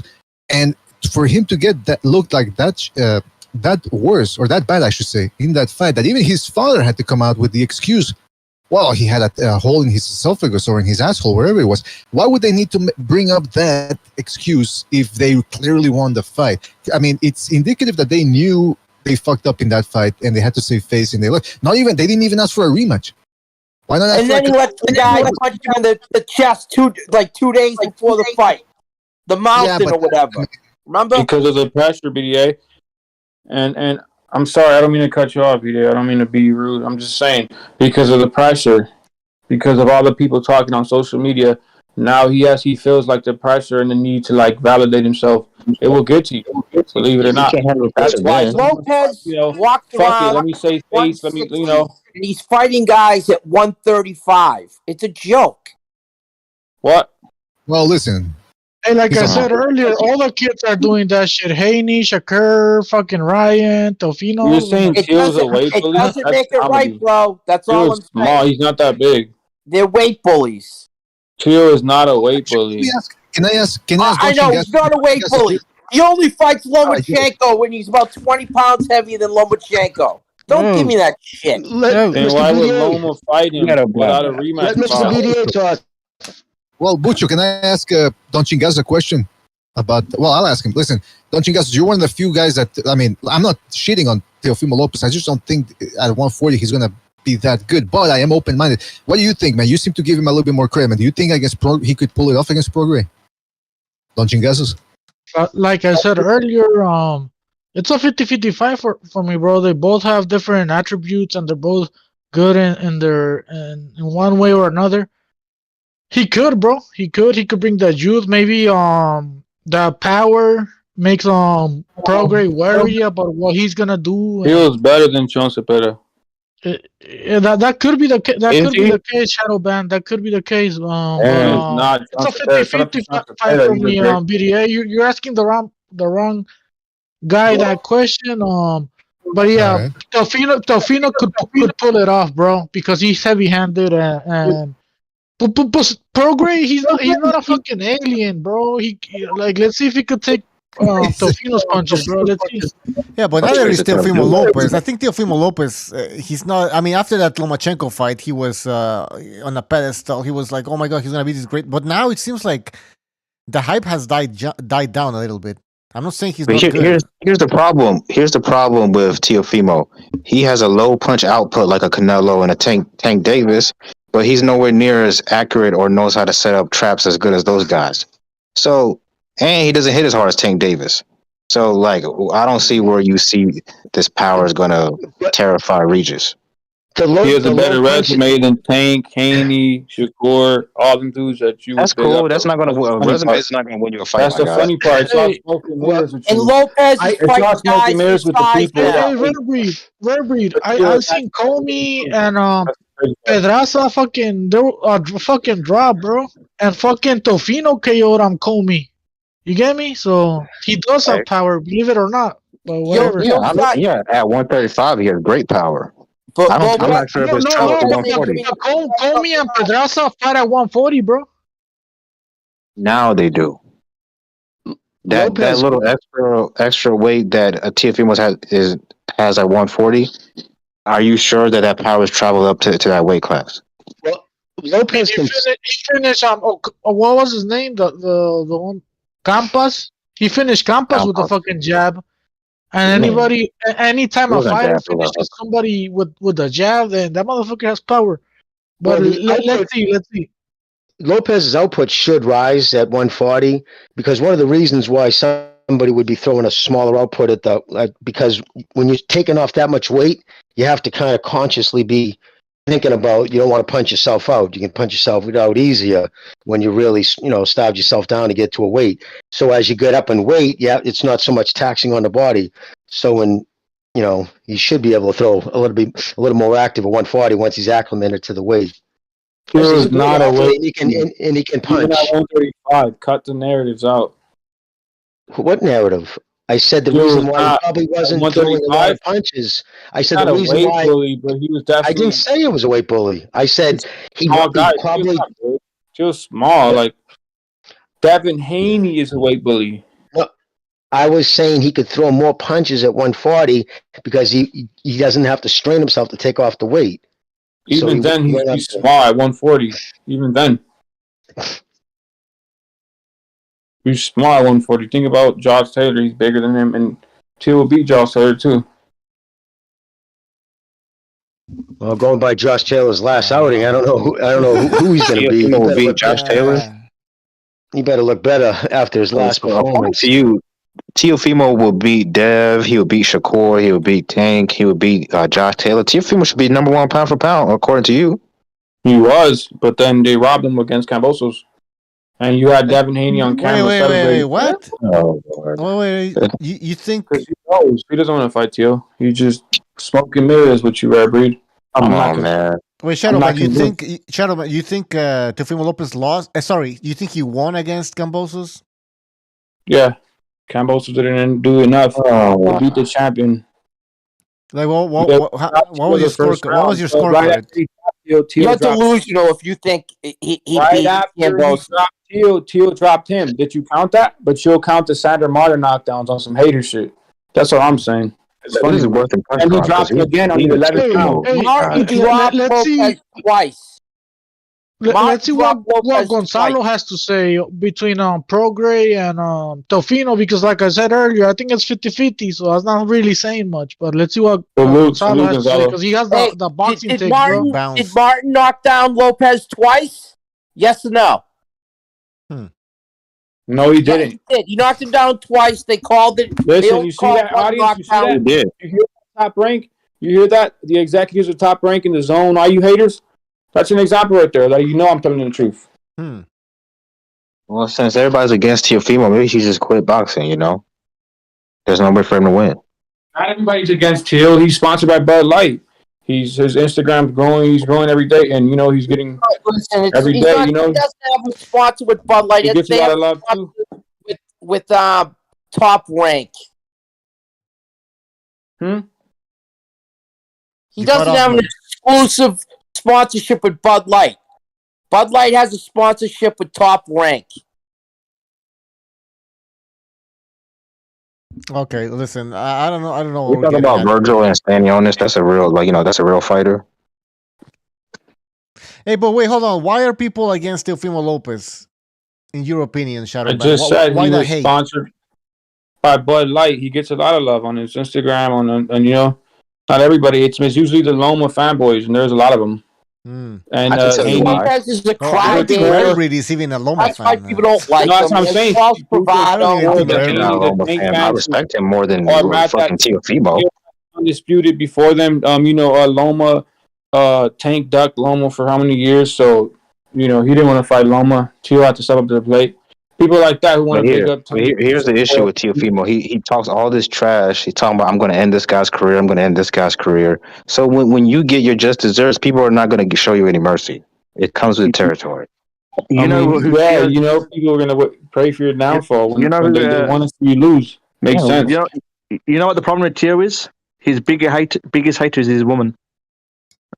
His biggest hater is his woman. Well, he picked her. Yeah, exactly. He can't handle his own house. Yeah. Like I said, they won't count the Teal dropping Cambosos after Cambosos dropped him, right? Oh, he slipped, but they want to count Teal getting dropped by Sander twice. We all know that's bullshit. Go watch the fight again. One of them, and they want to. Whether he was, that's like I said. Yeah, Shadow bet. Whether Teofimo was 100% for that fight or not, losing to a guy as basic as Cambosos is that's a red flag. He didn't lose. I just met. You see, the devil like he's basic. Like you. Devin beat him with a jab, literally alone, just a jab. That's all he did. The devil like you are people. A devil. Yeah, children of the devil like you. Manipulators, liars. Shadow man, shut up with that bullshit. Shut up. Same thing with this guy right here. He said Sander Martin dropped you twice. Everybody on the panel. You're a little devil, bro. Everybody on the panel knows lie. But like I said, the devil don't have a problem lying. They have no problem deceiving. That bullshit, Shadowman. Guys, 1 second. I got a question. Forget Taylor. Forget Regis. Would Teo beat Jose Ramirez right now at 140? I wouldn't be surprised if he did. You're el demonio negro, bro. I don't think so. I don't know why. Who's hitting on Teofimo? I don't understand. Brother, I thought it was funny. But who's hitting on Teofimo Lopez? I'm not sure. By the way, somebody in the chat said like Teofimo Lopez also has his fanboys. Is that true or not? Yeah, you're listening to one of them right now. And I'm not a fan, but I'm literally speaking the truth. You guys are all mad that he went undisputed before Loma, before no, that's a long time ago. That's like it is what it is. That one pop star who had a hit in the '90s and still talks about it. Like, who cares? It is what it is. It is what it is. It is what it is. Man, you know I had the #1 song in 1995. Yeah, you've been waiting to say that. Tears like MC Hammer right now. Like, MC Hammer. Rob Teal, you've been waiting to say that. Yeah, you've been waiting to say that. Like you've been hoping. Not really, bro. Honestly, Teofimo's not even really relevant. I'm not even sure why we're talking about him right now. Are you saying he's irrelevant at this point in boxing? Almost. He's getting close to becoming irrelevant. Yeah. If he loses his, undisputed. You see my proof. Right, that's example right there. And that everybody in that weight class he went undisputed. Give me a break, man. Look, man, I'm not gonna say he's completely irrelevant. That's going too far. But if he loses his next fight, especially after this performance coming off, he's gonna become irrelevant. He's gonna become a journeyman. Performance. Wow. He won the He should fight. have lost that Martin fight. He got knocked down twice. Oh Damn. no. He's in the wrong division. Loma should have lost versus Ortiz, but you won't mention that because you're a hater. No, but if you go back to Teo, he's in the wrong. He's in the wrong division right now because at 140 there's a lot of killers there right now. And if he said he has a hard time making 35, so maybe he should change it. Exactly. Physically, well, is he a 135 pounder, 140 pounder? I think he's a 140 pounder. It's crazy because he's too big for 35. But he walks around 165. His advantages are gone at 140. What he had at 135, it does not carry to 140. That's what. Did you hear him and his stupid ass father? He said we can go up to 47 and take out Earl Spence and then get the fuck out of here. No, his father said he could go up to 175. Like heavyweight. No. Shadowban, do you think Teofimo Lopez has a good shot at becoming a champion at 147 eventually? Yeah, depends. Wow, you really are delusional, Shadowban. It depends though. If you take steroids like the other ones, if you take steroids like the other people you call great. Good point. That's a good point. You feel me, Bucho? Yeah, of course. It depends. That's cool, no, but let's live in reality. How do you know his other guys took steroids and he didn't? How do we know who took and who didn't? Maybe he already took steroids. Roy Jones Jr. clearly took steroids. That's why he moved up. Man, body can take the most body. I won't be surprised if he's on the juice. Fucking who else? You know, well, they're all on it. So yeah. What? Everything's got to be a conspiracy theory. Maybe the motherfucker just lost. How about that? Oh. No, but the question is, look at the current champions at 140. Is Teo a throwback against any one of those guys? Yeah, that's what Taylor's No, it's a question. Right? That's what you said against. That's what they thought against Loma, and then Loma didn't put a rematch clause. And look, now Teal's the most hated boxer against Sai Canelo. I don't think Shadow. I don't think he's the most hated boxer aside Canelo. No, well, he's not. Shadow Man, shut up. You think I don't know? Come on. I'm sick of listening to your stupid shit. All right, listen. I think every boxer has his fans and haters, though. I don't. It's a good thing to have haters. That means you're doing something right if you got haters. But I'll tell you now. Okay, so Teofimo's doing something right. A lot of people are haters from his father. At the same time, he's not what this guy says he is. He's not beating everybody. A lot of the old timers and the purists were angry with him for not taking a rematch.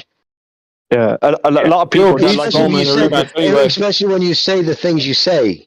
How that you wiped him out, it was nothing, it was easy, but then you want nothing to do with the rematch. People see through that shit, and that pissed a lot of people off. Yeah, his dad's talking. His father's talking reckless as well. That was a big problem for Teo.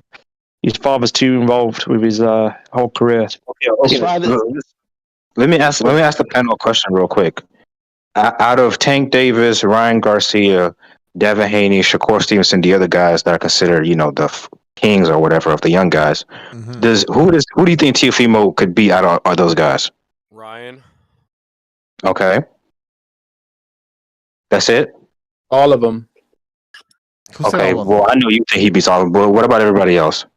I think Ryan and maybe Haney, he beats Haney and Shakur, bro, because they don't have no fucking power. No, I think Ryan and maybe I think he can get. Let's listen to Jimmy because he actually knows his boxing. Jimmy, who does he beat out of those guys? It depends. At 135, he doesn't beat Shakur right now. I was about to say. He'll beat up blue guys. Shakur, listen, Shakur doesn't have to have that knockout power because he hits hard enough. Well, none of those motherfuckers have beat Lomachenko. Hold on, let Jimmy finish. Hold on, let Jimmy finish. I'm just being straight up. No, Jimmy, let Jimmy finish. Jimmy was going to say something. Jimmy. I'm just going to say Shakur Stevenson. I know he gets a lot of anger. A lot of people don't like, the clinch and the punch and the nuts. I'm just telling you, skill-wise, he is highly, highly skilled fighter. His jab is world class. It's accurate as fuck, and he has unbelievable space and timing. He knows when to throw it to disrupt people. He's just good. He can overcome not having power. So it doesn't always come down to that. He's a very skilled fighter, and if people take that kid lightly, that's what's going to happen. I'm not saying you just got this game plans. You got to try to beat him. You got to punch between his punches, but he's always going to be almost always faster than the people he fights. And I'm not fucking fanboying him or whatever. I'm just telling you the facts. The kid's it's the reason why a lot of people don't want to fight him. Because he's a weight bully. He's a woman beating weight bully. Can I say something? Can I just quickly read two super chats here? Just quickly, two super chats. Get his hands. Thank you for your contribution. He says Teofimo Lopez was never undisputed. The WBC franchise belt is not a real belt. Stop it, fanboy. So Get His Hands says that he was never undisputed. Although I don't consider that WBC bullshit realistic. Like, I think he was undisputed, but Rider of the Storm, thank you for your contribution. He says Teofimo Lopez lives rent-free in Rare Breed's head. Lol. All right. Thank you for the contribution. All right. Thank you for the payment, douchebag. But imagine Teo beat up a girl like that. What Jimmy would be saying? Oh no. So first of all, we don't know what Teo does. When have I talked about him beating up somebody beating up a girl? I'm just saying you're praising. I wasn't the one talking about Shakur beating up a girl. Shakur Stevenson, like he's the next big thing, but I mean, to me, who has no. Let me say something, dude. Why the fuck?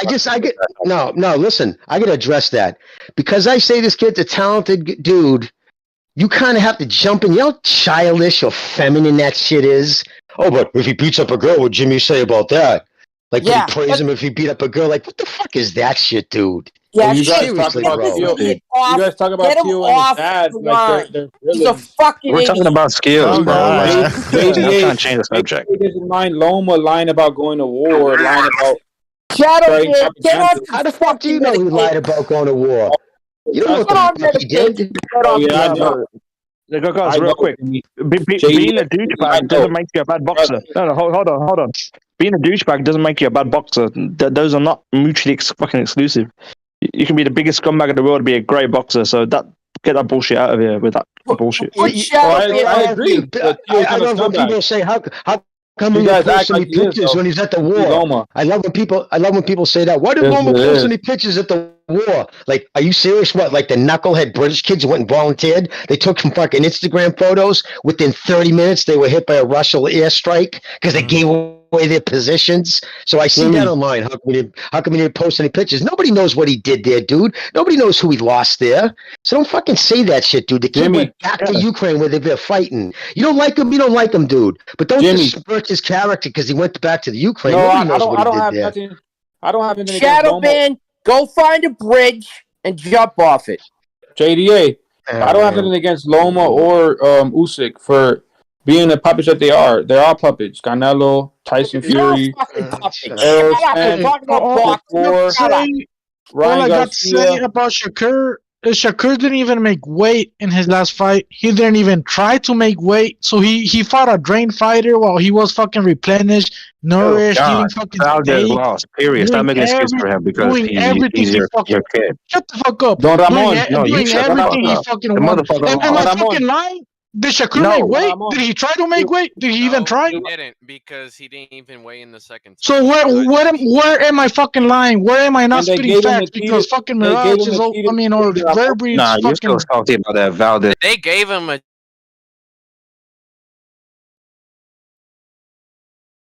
When did you lose on Valdez and Shakur? They don't mind. Not only did he came in overweight, but he also fucking he kept throwing fucking low blows at fucking Constantine, bro. That was a low. We counted the low blows. They were in the 60s, bro. Like, get the fuck out of here, bro. Yeah. You were rooting for Conceição. The motherfucker lost. Boo hoo, motherfucker. No, I'm spitting facts, bro. Or am I lying in anything I fucking said, bro? Where's the lie? How much did you lose on Valdez and Shakur? So Ramon, let me say this, Breed, about Russia and Ukraine. If you hear the word Russia, Jimmy, Russia. This is not politics. Jimmy, when you hear the word, it's about Loma and Usyk. When you hear the word Russia, what it is? Russia, rush you.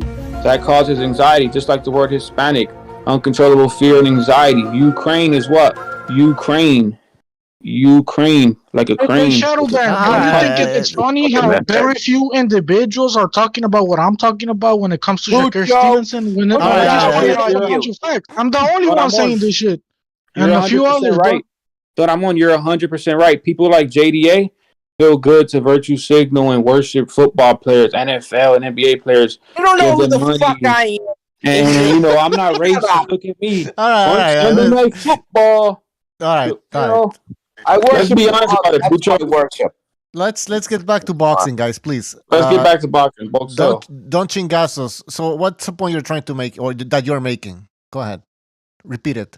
The point that I'm making is that there's double standards in this, because if that was Canelo doing that shit, fucking coming in heavy, not even trying to make weight, fucking throwing low blows, everybody would be calling Canelo out on that shit.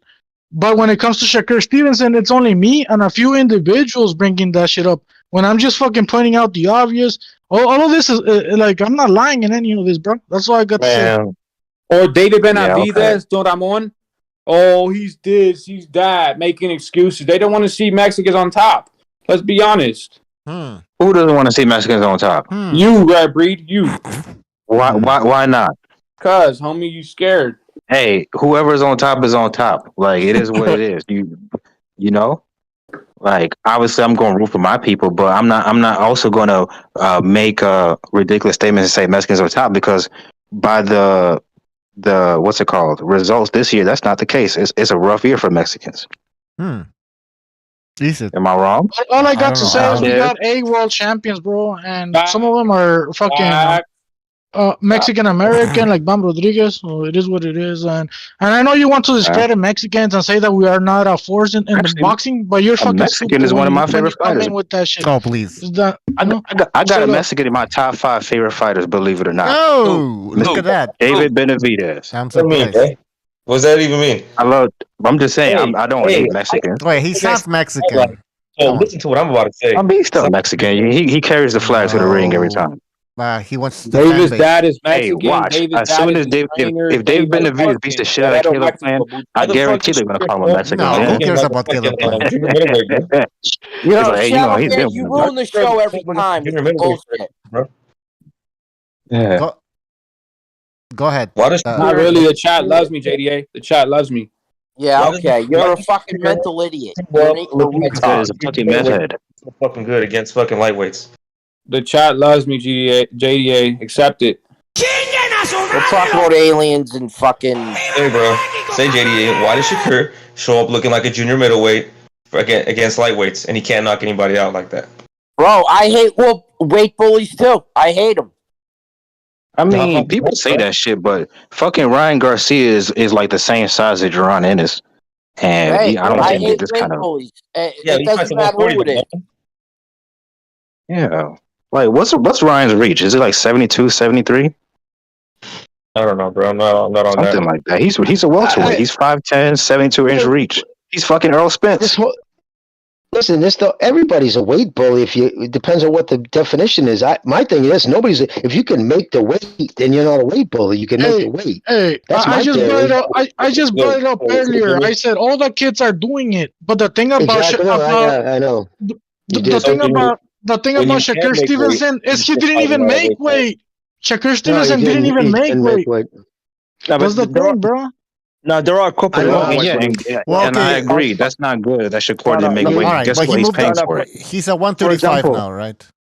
Yeah, and that's why Shakur can't get a fight, because he didn't make weight, and now he can't force any. You know what he probably did? He probably cobbed up too much the night before, like an idiot. I guarantee that. I've seen that. People think they can eat like fuck it's the night before. It doesn't matter. I'll pass it, and they end up eating like a huge ass bowl of ziti and pasta, and they go nuts. And they get so much water weight that they can't take it off. But I'd say there are a couple of fighters who are white bullies. Like I don't think Usyk's a white bully. I don't think Bivol a white bully. The IBF does it the best as far as, I mean, out of all the belts, I think they do it the best. That's what I say. I say keep fucking same day weigh-ins. That keeps everybody honest. Because you couldn't pull this shit. That's what I wish they had. because they did this, remember, to save fighters' lives, but they should have realized that everybody's going to take advantage of whatever you give them. Whatever fucking you give them an inch, you change something, they're going to stretch it and find out ways to beat it with diuretics, and to now all of a sudden they can use the sleep intervals, and they realize that's the time you gain, all your muscle and strength is when you sleep. So if you're intelligent, fighter, you go to bed like at 8 o'clock, and you take some fucking nothing narcotic, but there's different herbs and spices you can take to help you sleep and relax. And I would even, like, some guys, if you're really smart, you get in one of those tanks you can sleep in that, like, weightless. And that they say some of the best sleep you'll ever have, the best REM sleep, because that's important. REM sleep, that's when you grow back muscle in that fourth stage of sleep. So if you could get 8 hours of REM sleep the night before a fight, you kidding me? That's many like guys are that disciplined. Well, maybe the night before the fight. That all ties into how much money. That's why usually when become champions is on top of being a champion, you have other benefits, meaning the money to do certain things. To have, instead of jumping in a baby pool full of ice cubes, you're getting in one of those actual machines. You know what I'm saying, dude? There's ways around it if you really want to make it. But yeah, if you learn, you can manipulate that with. Like if somebody had a proper nutrition with them and they went to bed at 8 o'clock at night and try to shoot for 10 to 12 hours of sleep, but if you wake them up every 2 hours and have them eat some carbs like rice cakes and fucking plantain fruit, they'll swell up with good fucking water weight that won't drag their legs. There's all kinds of ways you can do that. So they've learned to manipulate it and take advantage of it. I mean, Danny Jacobs came in at a light heavyweight, for Christ's sakes, or cruiserweight. He was like 186. It was crazy when he came in that fucking night against. Right? Yeah, when that night he was huge. I was there, dude. I'm like, holy shit! When he got in the middle to tap gloves before the fight began, I was like, God damn, he looks big. And then I got online when I was at the fight, and that's when it all came out that he gave up. I don't want to fuck with the IBF because I'm coming in over 10 pounds. Because, there's a stipulation that you can't come over more than 10 pounds of the weigh-in. And he just said, nah, fuck that. I'm blowing up. And I guess he put on like 24 pounds. Yeah, he came in way heavier, like 25 pounds over the 160. Yeah, that's weight bullying. Yeah, that's weight bullying as far as I'm concerned. Going back to Shakur Stevenson, there's something I didn't like. And I didn't like how the media handled it. What did the media say? And I'm not talking about BDA or you guys. I'm talking about the mainstream media. They were like, "Oh well, this is the last fight Shakur Stevenson is having at 130, so it's okay that he came in overweight." Yeah, it's okay for you motherfuckers at the media, but if you're Concenciao having to deal with all that shit, that's Tim fucked Bradley. up. Tim If you're Bradley. well, maybe Tim Bradley and said Andre something. Ward. I don't know. I'm not keeping with every individual, but But if you're Concenciao and you're fighting a guy that's not even making weight, like, it's fucked up. At least from that perspective, and the media is with the double standards. They don't give a shit about Concenciao. They only give a shit about Shakur, and that's just me being straight up. Say, bro, Concenciao is low-key a bigger man than Shakur. Benavidez for Cole. Wait. Hold on. This fool just tried to fucking lie, bro, and try to say Concenciao is bigger than Shakur, bro. Just because he's look at their strengths. I was Cole a PPV, dog. Don't mean he got a bigger. Okay, let's pretend like he's correct. Hey, I'm gonna pretend like you are correct. Well, if he's way bigger than Shakur, then it's harder for Concenciao to make weight, and he did it, bro. But Shakur, he couldn't do it. And it's enough, and I give Shakur a lot of that's his fault, and that's why he can't get a fight now, because he didn't keep his belts, and now he's got nothing to leverage with. Right, so and I'm not trying to make excuses for Shakur not making weight. That's his fault. Like bro. Sounded like it. Look, bro. Shakur, for him, the favoritism he gets, bro, it's nothing for him not to make weight and to throw on 50K at this dude. Well, right? He gets favoritism for a reason, because Top Rank realizes he's their best fighter. They're not stupid. They're trying to push him like he's their best fighter. Well, I mean, have you seen him fight? The motherfucker's cold. Like, it's not like he's some overhyped bomb. He's all reactions, bro. He's all reactions. Other than that, what does that mean? All reactions. This is boxing. It's about reactions and counter actions. He has really good reaction timing. I don't think he's so That's important in boxing. What's the word? His fundamentals. I don't think they're amazing or anything, bro. I just think he's fast. Fundamentals. Okay, well, tell me who does have amazing fundamentals according to you? Bivol. Okay. Benavidez. Okay.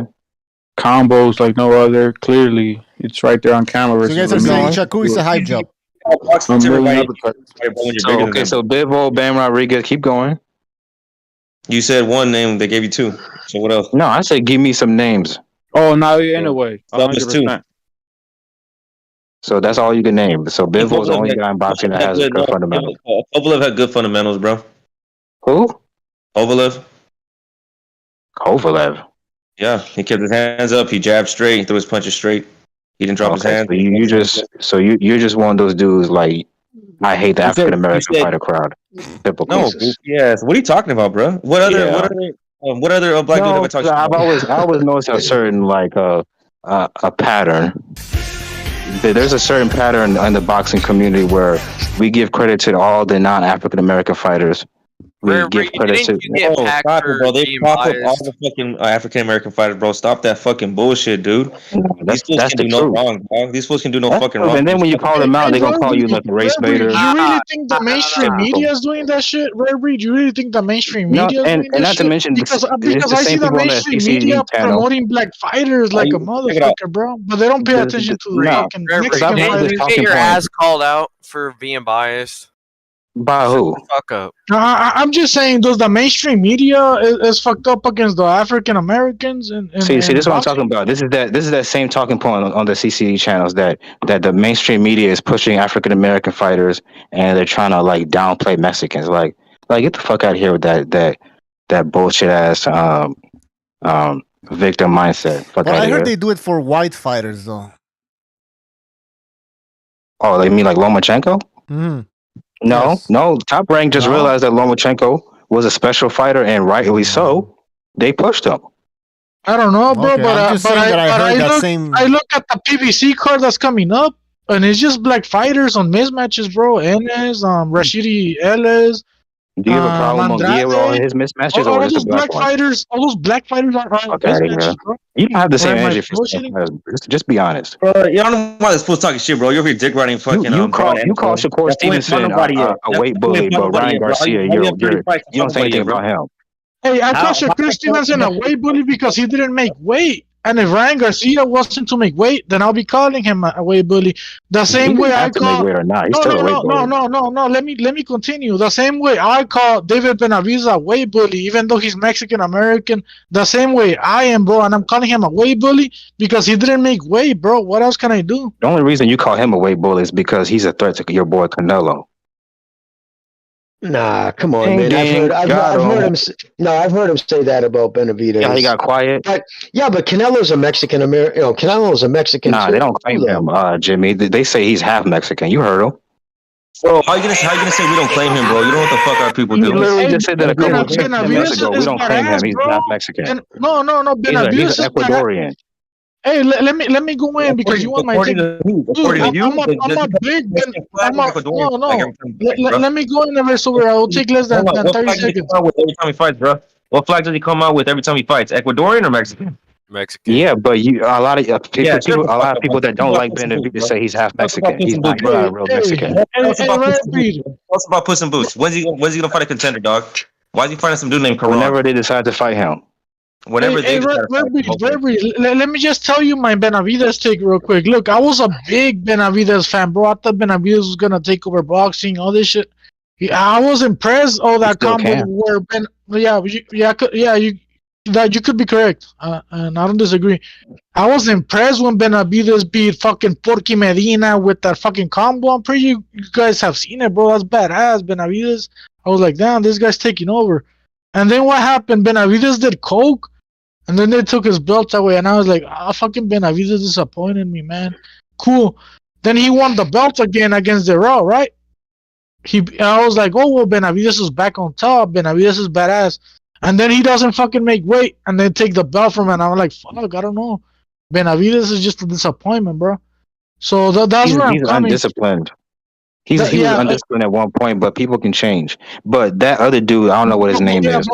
You get where I'm coming from, correct? Like, I'm not hating on Benavidez, bro. Benavidez is badass, but he has disappointed me at least twice, bro. And I still have high expectations from Benavidez. I think he's gonna take over the 168, 175 once Canelo leaves or whatever. Once Canelo is not fuck that. He could take it over right now with Canelo in the weight division. Okay, cool. If Canelo fights Benavidez and Benavidez wins, then Benavidez is the top dog, bro, in boxing. What can I say? But I bet you they won't call him Ecuadorian anymore if that happens. So quick question: do you think Benavidez would be Bivol right now if he's going to take over 175? It's going too far. No. You know what's funny? Growing up, it's funny growing up in the 70s and the 80s and 90s, being a huge boxing fan in that time period, right? There was so few white champions in that time period in boxing. It was like Mexicans went with the Mexicans, the Puerto Ricans went with their Puerto Rican fighters, blacks went to blacks, and white guys had to pick from everybody. Like my favorite all time in history is Marvin Hagler, a Panamanian kid, man. Those are my two favorite guys from Panamania. What's up? Duran. Nope. Oh, Duran's not from Panama?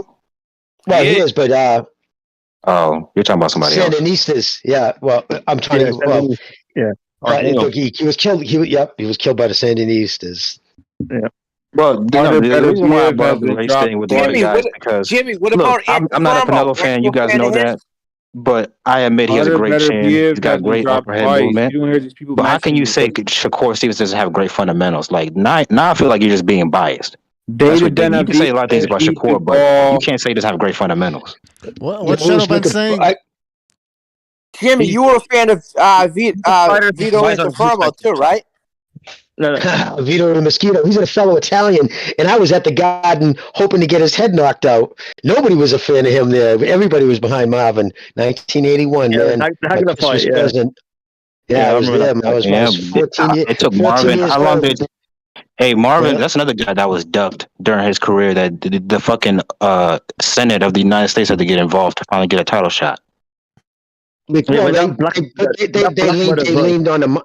That was because of the mafia, because Marvin wouldn't deal with the mafia. He was like that. He was, fuck you. Hey, but he also, because of the Petrelli, they knew the Petrellis, and they were so connected in Boston, they wouldn't cross the line and fuck with him. But he wouldn't throw fights. He wouldn't fight guys, do shit for them.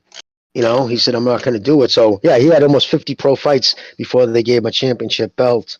A shot at the championship. Yeah, but that Murderers Row back then. That was an insane fucking group of fighters. He fought that Mogambi dude, man. Mogambi. Name correct. Yeah. That fight was. Listen, you got to think back then. It like he had an aura about him.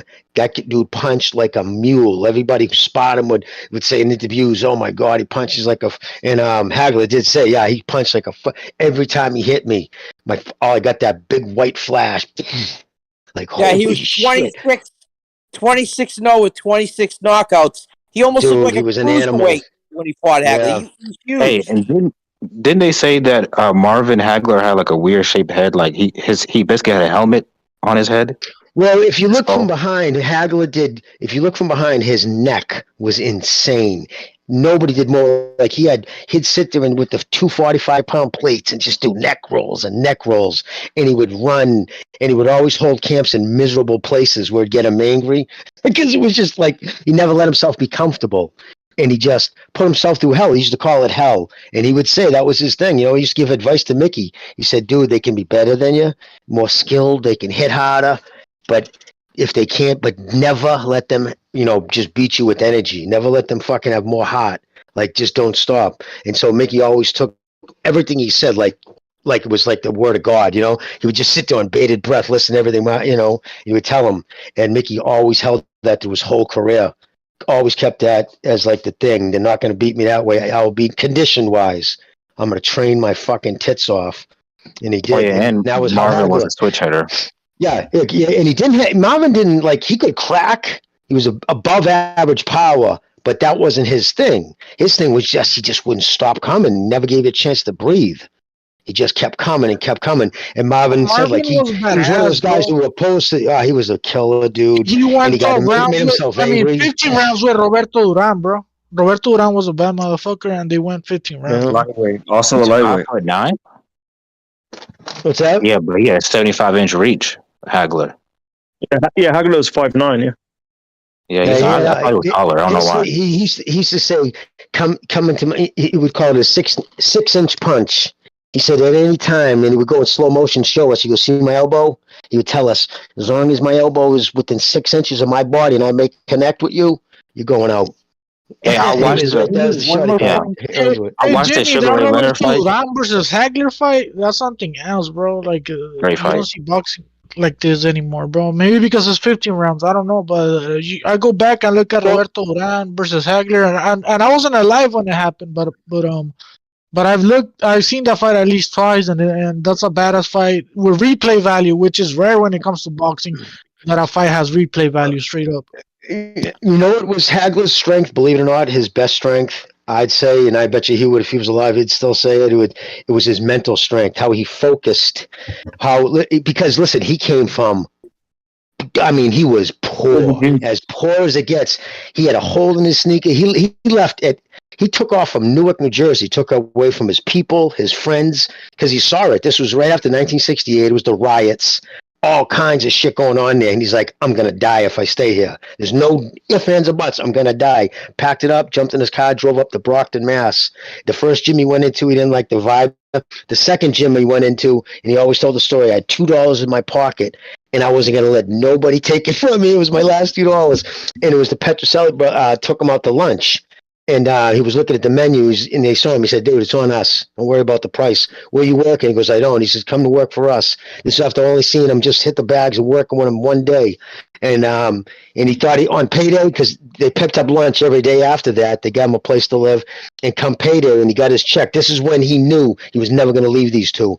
When he got his first paycheck, and they didn't deduct anything. So all those lunches, and they said, we ate good. And when they paid me, he said, in my heart, just put it this way, he loved those guys so much, even up to the day he died, he wouldn't talk about Goody or the other brother. Like, he just refused. Like, you were in an interview with him, and you said, hey, so if you asked him anything about those two, he would just say no comment, or his people would say, tell you in advance, don't talk about them, because he couldn't bring himself, because he would get that choked up. Like at one point they said to him, listen, bro, you're making tens of millions of dollars in some of these fights. We can't take 15% of that. That was the only time he came close to firing him. Like you said, he goes, don't you ever do that again. Because he said, that's your fucking, you earned that, you know what I mean? So he was a stand-up dude. And back then, everybody looks at him now with rose glasses. Like, it just, history has done that. Now he's kind of not aligned.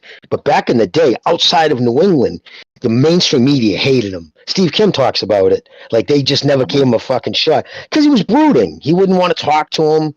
And he's like, I don't have to have a personality. I don't have to sit down and make crack jokes because I can fight. You know, and the media taught that as sounds like Terrence Crawford a little bit. No. Do you need anything at Market Basket? And Jimmy, one more thing about Hagler and his skull. I read it. I remember the Hearns fight. The Hearns fight was fucking crazy. Yeah, I don't know if you guys remember that. Yeah, that was insane. He's Hagler and Crawford did the same, bro.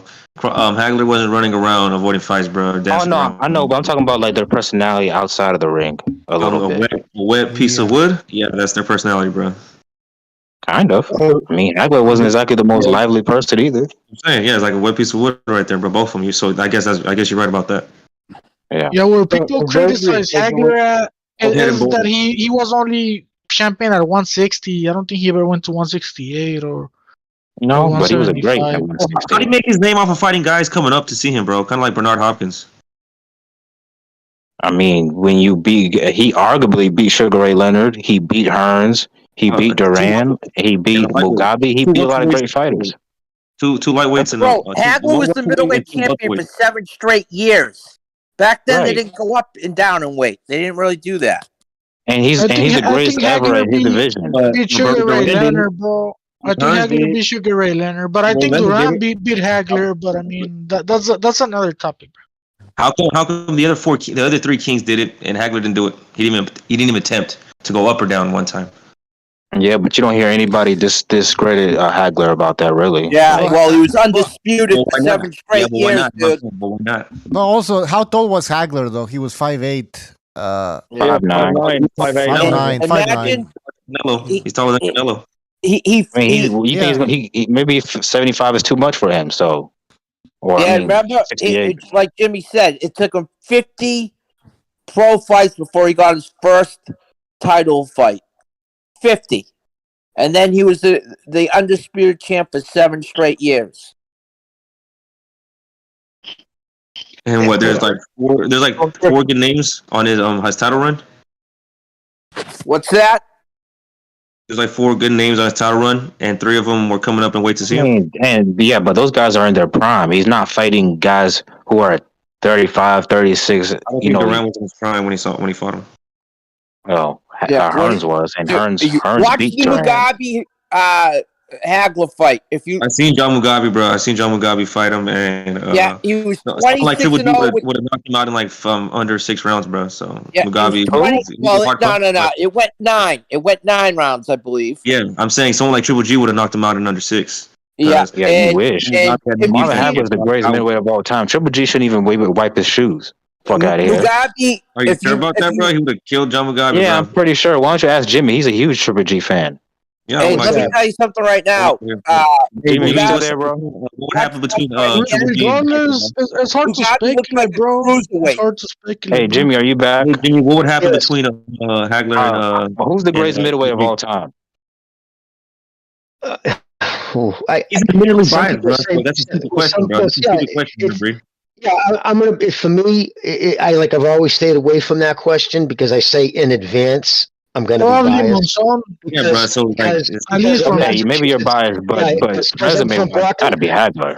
Honestly, Triple G against Prime Triple G at 160 against Prime Triple Marvin Hagler would be an excellent fight. It would be an excellent, Prime would be an excellent fight. But I think his conditioning and just his it's just barrage. He just throws so many punches and he's just so tough. It's just hard for me to see anybody beating him. Again, I could have fanboy goggles on. Like I love Marvin. It physically bothered me when I was in the supermarket and it came across my phone. Marvin Hagler just died, dude. I had a whole carriage. I had like $200 worth of food. I just fucking left my carriage rolling. I walked out in the car and choked back tears like a teenage girl. I was devastated. You know what I mean? Yeah. I've talked to Marvin many times, man. I just got so many memories in life. He was just such a good guy. And he was always so good to Mickey.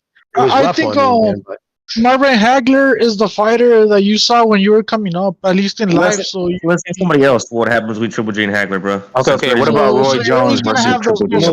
Those fanboy goggles with Hagler because that's your guy. At least that's what how I take it. Exactly. Who's the guy from Argentina, Jimmy? Carlos. What's that? Who was the guy from Carlos Mazon? Mazon, yeah. Yeah, he was a fucking. He's a badass too. Some say did he used to beat up his wife? Who are Alan Minter? Didn't he throw his wife over the balcony, bro? Yeah, he's like that. Yeah. Carlos Mazon, yeah. Wife over the balcony. Yeah, but that's the thing. Like I said earlier, but did you just I'm just kidding. Yeah, but being a douchebag and being a great boxer, it's not one or the other. You can be a douchebag and a great boxer at the same time. Well, Marvin was both. Great boxers are usually douchebags. So yeah. So why bring that up? That's just a stupid point.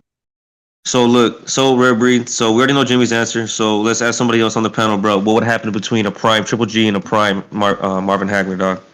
Because I really want to hear what other people got to say about that. Hagler.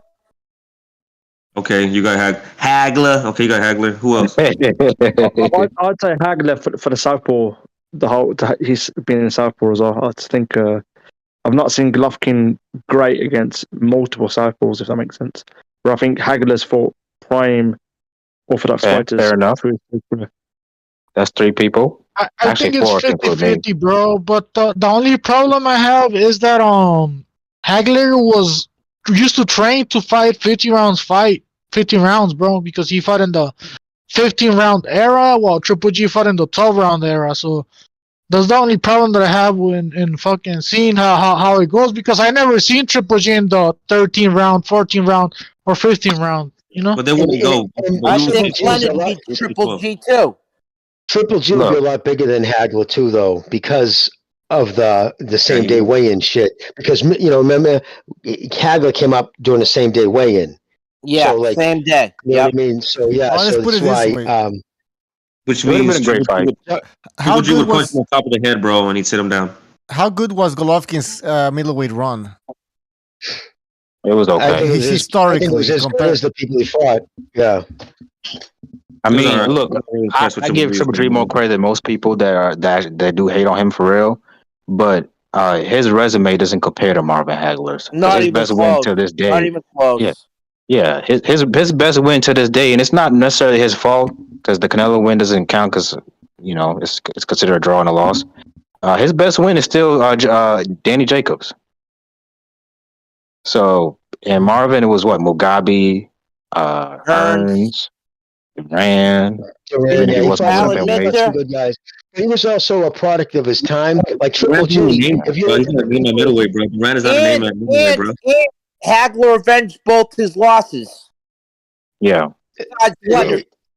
And Triple G, a lot of people you got to give this to Triple G. Like I never saw other professional world champion type level fighters say the shit. Like I remember Froch. Oh no, you don't fight Hagler. I mean, fucking Triple G. You swerve him, hits like a mule. You want nothing to do with that. That's what he said. And then remember when fucking Saunders, in a fit of anger, when people say what they feel, when he was angry talking to Chris fucking whatever his name, he said Golovkin. He's like Golovkin. Now he's gonna be Golovkin. Let me tell you something. He beat you and me on the same night. That's back when. And I want to say something exactly because I want to say something about Golovkin's run. All right, it didn't have big names like Rare Breed saying, but they were top contenders. And not only was Golovkin knocking them out, he was dominating them. And why am I saying dominating? Because I remember when I mentioned this point that he was knocking everybody out, somebody told me, oh, but Wilder's also knocking people out. Why aren't you saying the same thing about Wilder? Yeah, but Wilder is losing rounds against some of these guys that are not even top contenders, and then he knocks them out. Golovkin was never in that situation where he's losing the fight, and all of a sudden the power bails him out. Like he was dominating these guys, top contenders. Right from the beginning, from the opening bell, he almost would never lose a round and then knock him out. You know what I mean? Like, listen, he was doing that against guys that they would say, okay, he's not world fucking, but. Listen, Malcolm at his prime, it was a good fighter. He was a serviceable 160-pound middleweight, tough as nails. He went down with that body shot. Remember that fucking... And then he collapsed the kid from Australia, hit him with the fucking shot. And just... Remember after they hit each other at the same time? And boom! He got fucking smoked. And then even Rubio was the tough Mexican champion. Listen, Gennady brought me back into boxing. I will always... hold him into a certain light too. Like he was the one who brought me back into this because watching him on HBO just ripped through people. And I saw that, like you said, he would go up against guys if they weren't in his league. He treated them as such, but he was just smoking motherfuckers, boy. Yeah, he didn't play with his food. And Jacobs at that time wasn't undefeated, but he was on a good run, undefeated run for I don't know how many years. So him and his cruiserweight. You know what I mean? And he beat cancer. And even then, man, when he hit him at the ring, it was like, wow, you could hear the punches when Triple G, he even hit him in the arms. No, Triple G hit hard. I honestly think the worst thing for him was Canelo because for a bunch of reasons. One, he put his career on hold for him. And when he got robbed in that first fight, it soured him to the sport. Now it's just about mercenary, whatever. But there was a time, man, nobody wanted nothing. Nobody wanted nothing to do with him. So speaking of the craziest sparring stories I've heard are from Triple G, Manny Pacquiao, Valero, Jaron Ennis, and one last guy. Oh yeah, he had to put some boots in there. You heard him? I'm just telling the truth. I hear a lot of crazy stories about him in sparring, but and Bertibiev as well. And Jimmy, you hear it too, right? You're in around the boxing circles. Yeah, I hear a lot of people say that Jacobs is trash because he lost to Triple G. But after he lost to Triple G, he beat Lomachenko for the IBF 160 championship. And Lomachenko at the time, he was supposed to be like a boogeyman that everybody was avoiding and all this bullshit. So yeah, Jacobs was trash after he lost. At least on that era, bro. At least on that era. Jimmy, what about James Toney? Lost to Canelo, bro. Oh, James Toney was a beast, man. James Toney was a fucking beast. Yeah, he was a fighter's fighter. He You would know what fight Freddie 5 Rhodes said? times in a year. What's that, brother? Roy Jones fucked Freddie him up Rhodes though. said if he just had a little bit more disciplined and he was a little bit taller, he would be considered one of the greatest of all time. He still is one of the greatest of all time. No, but you know what I mean. Said Like, he could have been like You mean like the greatest of all time? what? Yeah, like JDA sounds a little like Steve Kim, huh? Like JDA, I was like, what is Steve Kim fucking the panel now? But now it was JD. Nah, he sounds nothing like Steve Kim. He sounds like a white guy. At least for me, bro. At least for me. You from, Freddie what part Rhodes of the East said Coast are you from, JDA? I'm from Boston, like Jimmy. Okay, that's what. Yeah, that's what I thought. Couldn't tell. What's he that? sounds nothing like Steve Kim. So, Steve Kim is an Asian dude what from the the hell? Who West said Coast, he isn't he? smells like Steve Kim? Doesn't make sense. So Steve Kim is an Asian guy from California, I believe. exactly. Hey, he does sound like Steve Kim, BDA. I got different years. No, Man. he don't. I got California years. Maybe bro. that's why. But yeah, go. My bad. Go ahead. Accent, California accent, completely different. No, and another thing too, I've never seen James Toney hurt in a fight. Never. Yeah, he was really good, man. He made it. He was competing at heavyweight. Have you ever seen James Toney hurt in a fight? I haven't. Roy Jones. James Toney. One thing was cool about him, like he would go and fight a championship fight, and then go fight off television. He'd take some fucking rinky-dink fight for Holly next to nothing just to stay busy. You know what I mean? Like I think in 1993 he fought 7 times. He was good, man. That dude didn't even work out. He just sparred to get ready for fights, that's why he has brain damage now. You guys should try to look up that interview with Freddie Rhodes talking about how good James Toney was and how great he really could have been. Yeah. So check it out. Look. This fool Red thinks I'm racist, bro.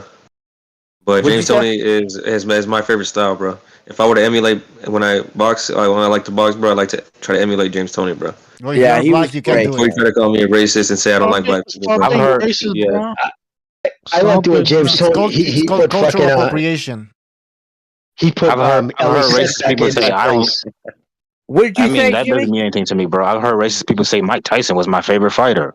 I'm not racist. I'm not bringing up Mike Tyson, bro. I'm not bringing up Mike Tyson, bro. Everyone liked Mike Tyson because he was a knockout guy, but not everybody. I'm just saying. You sound like those people say I'm not racist. I have a black friend. Yeah, that's what you sound like. I didn't say I have a black friend, bro. I'm not just giving you an example. People say shit like that. Guys. I don't know if you're racist or not, but he's a people guy. Who cares? Man, Marvin was fucking up Mugabe. Comí un pollito ayer, güey. No soy racista yo, güey. Do you guys remember the Nunn versus Toney fight? The what? What a fight. Michael Nunn versus James Toney. Oh, yeah. That's crazy, bro. For the IBF, I think it was. Michael Nunn was really good too, bro. Yeah, and James Toney knocked him out. Like had really good fundamentals, right? He had a really good jab. He kept his hands up. He had really good fundamentals. Michael Nunn. Yeah, he was winning the whole fight, and then James Toney ended up knocking him out. Benavidez would knock out James Toney. James Toney has a good fight when he was fat. You guys want to hear something funny? Fucking James Toney was supposed to be being fed to Michael Nunn. Everybody thought James Toney was going to fight his ass, and then fucking James Toney beat Michael Nunn, bro. Yeah, that was like a cherry pick gone wrong, bro. That was like a cherry pick gone wrong back in the day. Do you guys give Tony credit for that heavyweight run when he was all fat and short compared to these other guys? He beat Holyfield. Yeah, bro. He couldn't. Samuel Peters couldn't even knock him out, and they're about the same height, weren't they? Though. Oh yeah, you're right. And Peters was like 250 or something. Yeah, Peters could hit too. Fucking huge. Who next? I want to know who next. Yeah. No, James Toney was the master of the Philly shell roll. It's no doubt about it. Hey, that Vasily Girov fight. He didn't fight scared, bro. He would stand in front of you and move out the way, bro. That's why I liked him, bro. He would use a Philly shell, but he wouldn't be running away with it, bro. I've never seen James Toney hurt. I've never seen him hurt. You see how you guys said I'm about to type in James Toney hurt just because you said that. Samuel Peters hurt him, bro. That's some UFC shit. Yeah, who cares about UFC shit? Roy Jones Jr. clearly hurt him. Yeah, that's what I'm saying. I think Roy Jones. These dudes are casual. Dropped him. Roy Jones is my fight of all time. I don't remember. Samuel Peters legit rocked him, bro. Look at Samuel Peters. No. What happened was who next? James Toney and Roy Jones Jr. were like fucking around. He tried to emulate Jones by sticking his hands out, and then James Toney did it, but he didn't do it quick enough, and then Jones hit him and knocked him off balance. Hey, at his peak, not being hurt. I agree. At his peak, though, Roy Jones is the greatest fighter of all time.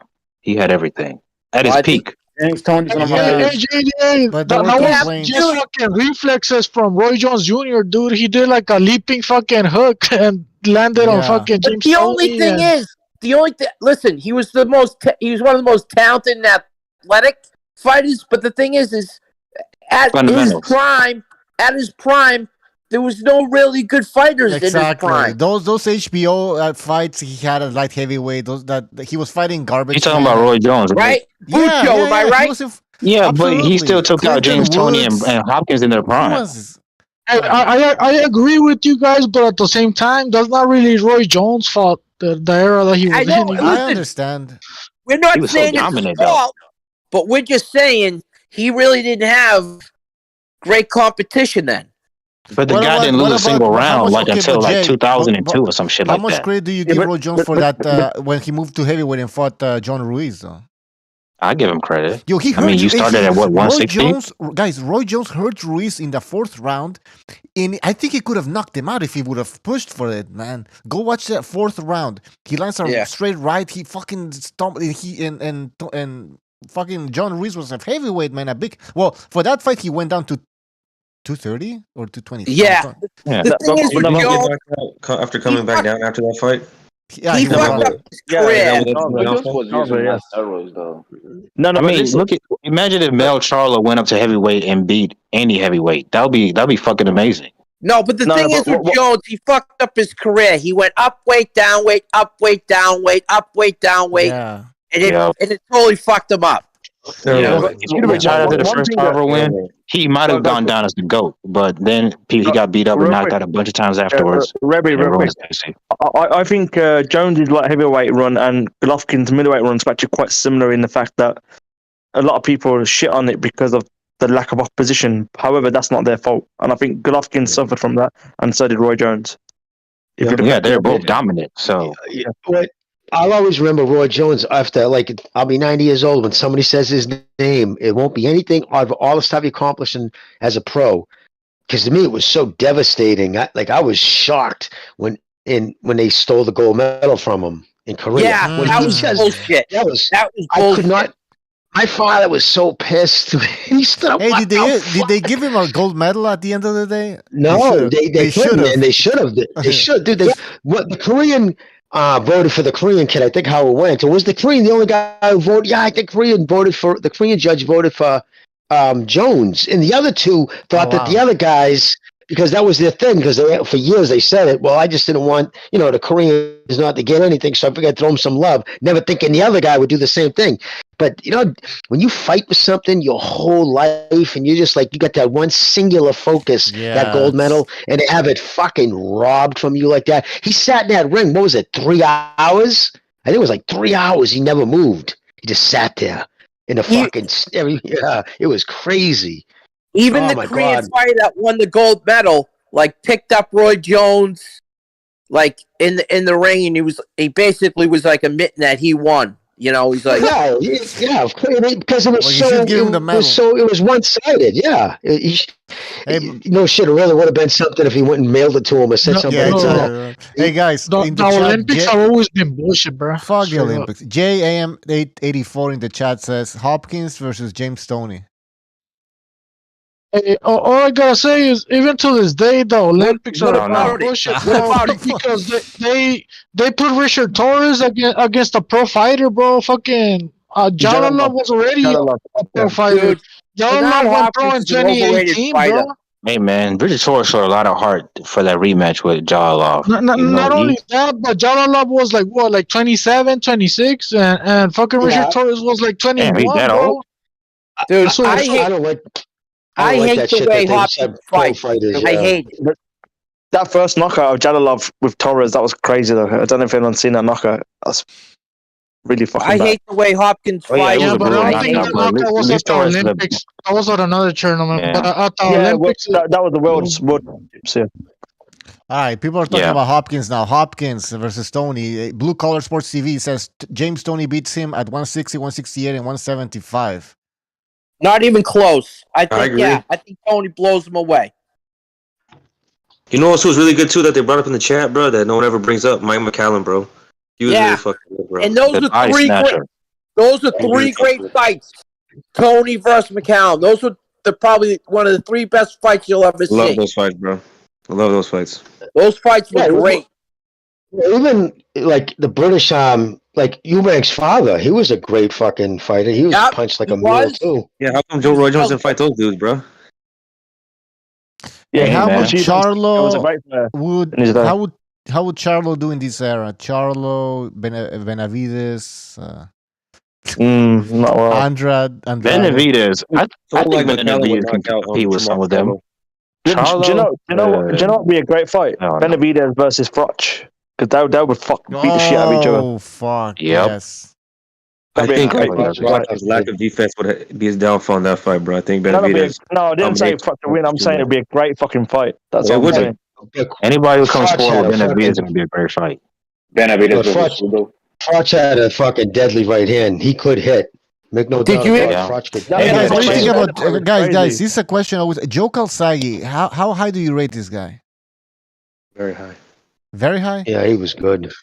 Not He was very high. good. Not I very think high. he's left too much. When he I- fought Jones and Bernard Hopkins, they were both. They should have retired by best. then. You know what I Yeah, mean? but so should have Kawasaki at that time as well. I rate Kalsagi pretty high, but I also agree with what fucking JDA just said at the same time. He kind of got him at the end of his career, but I mean, I don't But they're know. all Young on the same Kalsagi level. did everything. He's a good fighter, but But people I don't think he's got no doubt at their best. I But think we'll Calzaghe was. we'll never know. Calzaghe was the real you can't say boogeyman. that about Bernard Hopkins though, because Bernard Hopkins went on and still had a fucking good wins and a good career. But at the same time, I also agree with the other guy that said that Joe Kalsagi was also at the end of his career. All I'm saying is that these fights should have happened way earlier, and they didn't for whatever reason, bro. Yeah, it's like Hey, hold up. Quick question: When James Toney fought Evander Holyfield, how old was Evander? Oh yeah, no, Evander was 40s. like 30. I think he was in his mid late 30s, bro. He was kind of old. And Evander had a bad shoulder when he fought him that time. And that's after the steroids. Because I'm watching the highlights. He's getting fucked up. Yeah, His shoulder was all fucked up. Yeah. And that's when he was having real problems with his heart, too. Evander Holyfield was cracking him too in the first 2 rounds, bro. He was trying to knock him out, bro. He was hitting him with some hard shots. Yeah, But but the thing is, he had a problem with his heart. He only could go for a short period of time. Steroids. Yeah, You're never going to see another James Toney. That's all I'm going to say. Yeah, no, but at that point, the steroids got to Evander as well because he was Yeah, the fucking heart, juicing crazy. Yeah. All right, guys, you know what? I'm going to end the show. You guys can stay here and keep chatting. All right? So, thanks for joining. Pucho. No problem. Great Thanks job. for having me on, brother. Great job. Yeah, See you great guys. show tonight, brother. Salute to the Guys, chat, all be salute safe. to those Matador and everybody out there. That's right. Gonzalo, Sugar, Sam, Reverend Pickles, everybody. All right, see you guys. Everybody in the chat, thank you for joining us. And like Don Chingasos was saying, shout out to everybody in the chat. Good show. Good show. Shout out to Blue Collar, Heretic, Juggernaut, Top Dog, Reverend Pickles, that Chitlin distributor. Yeah, I hope I'm saying it right. All right. Yeah, we'll have a post-fight show on which is going to be on Sunday. So stay tuned for that. All right, guys? See ya. Oh, hit the like. Warning. Hit the like. You are entering Open Lines Friday. For today, anything goes. Thank you for your cooperation.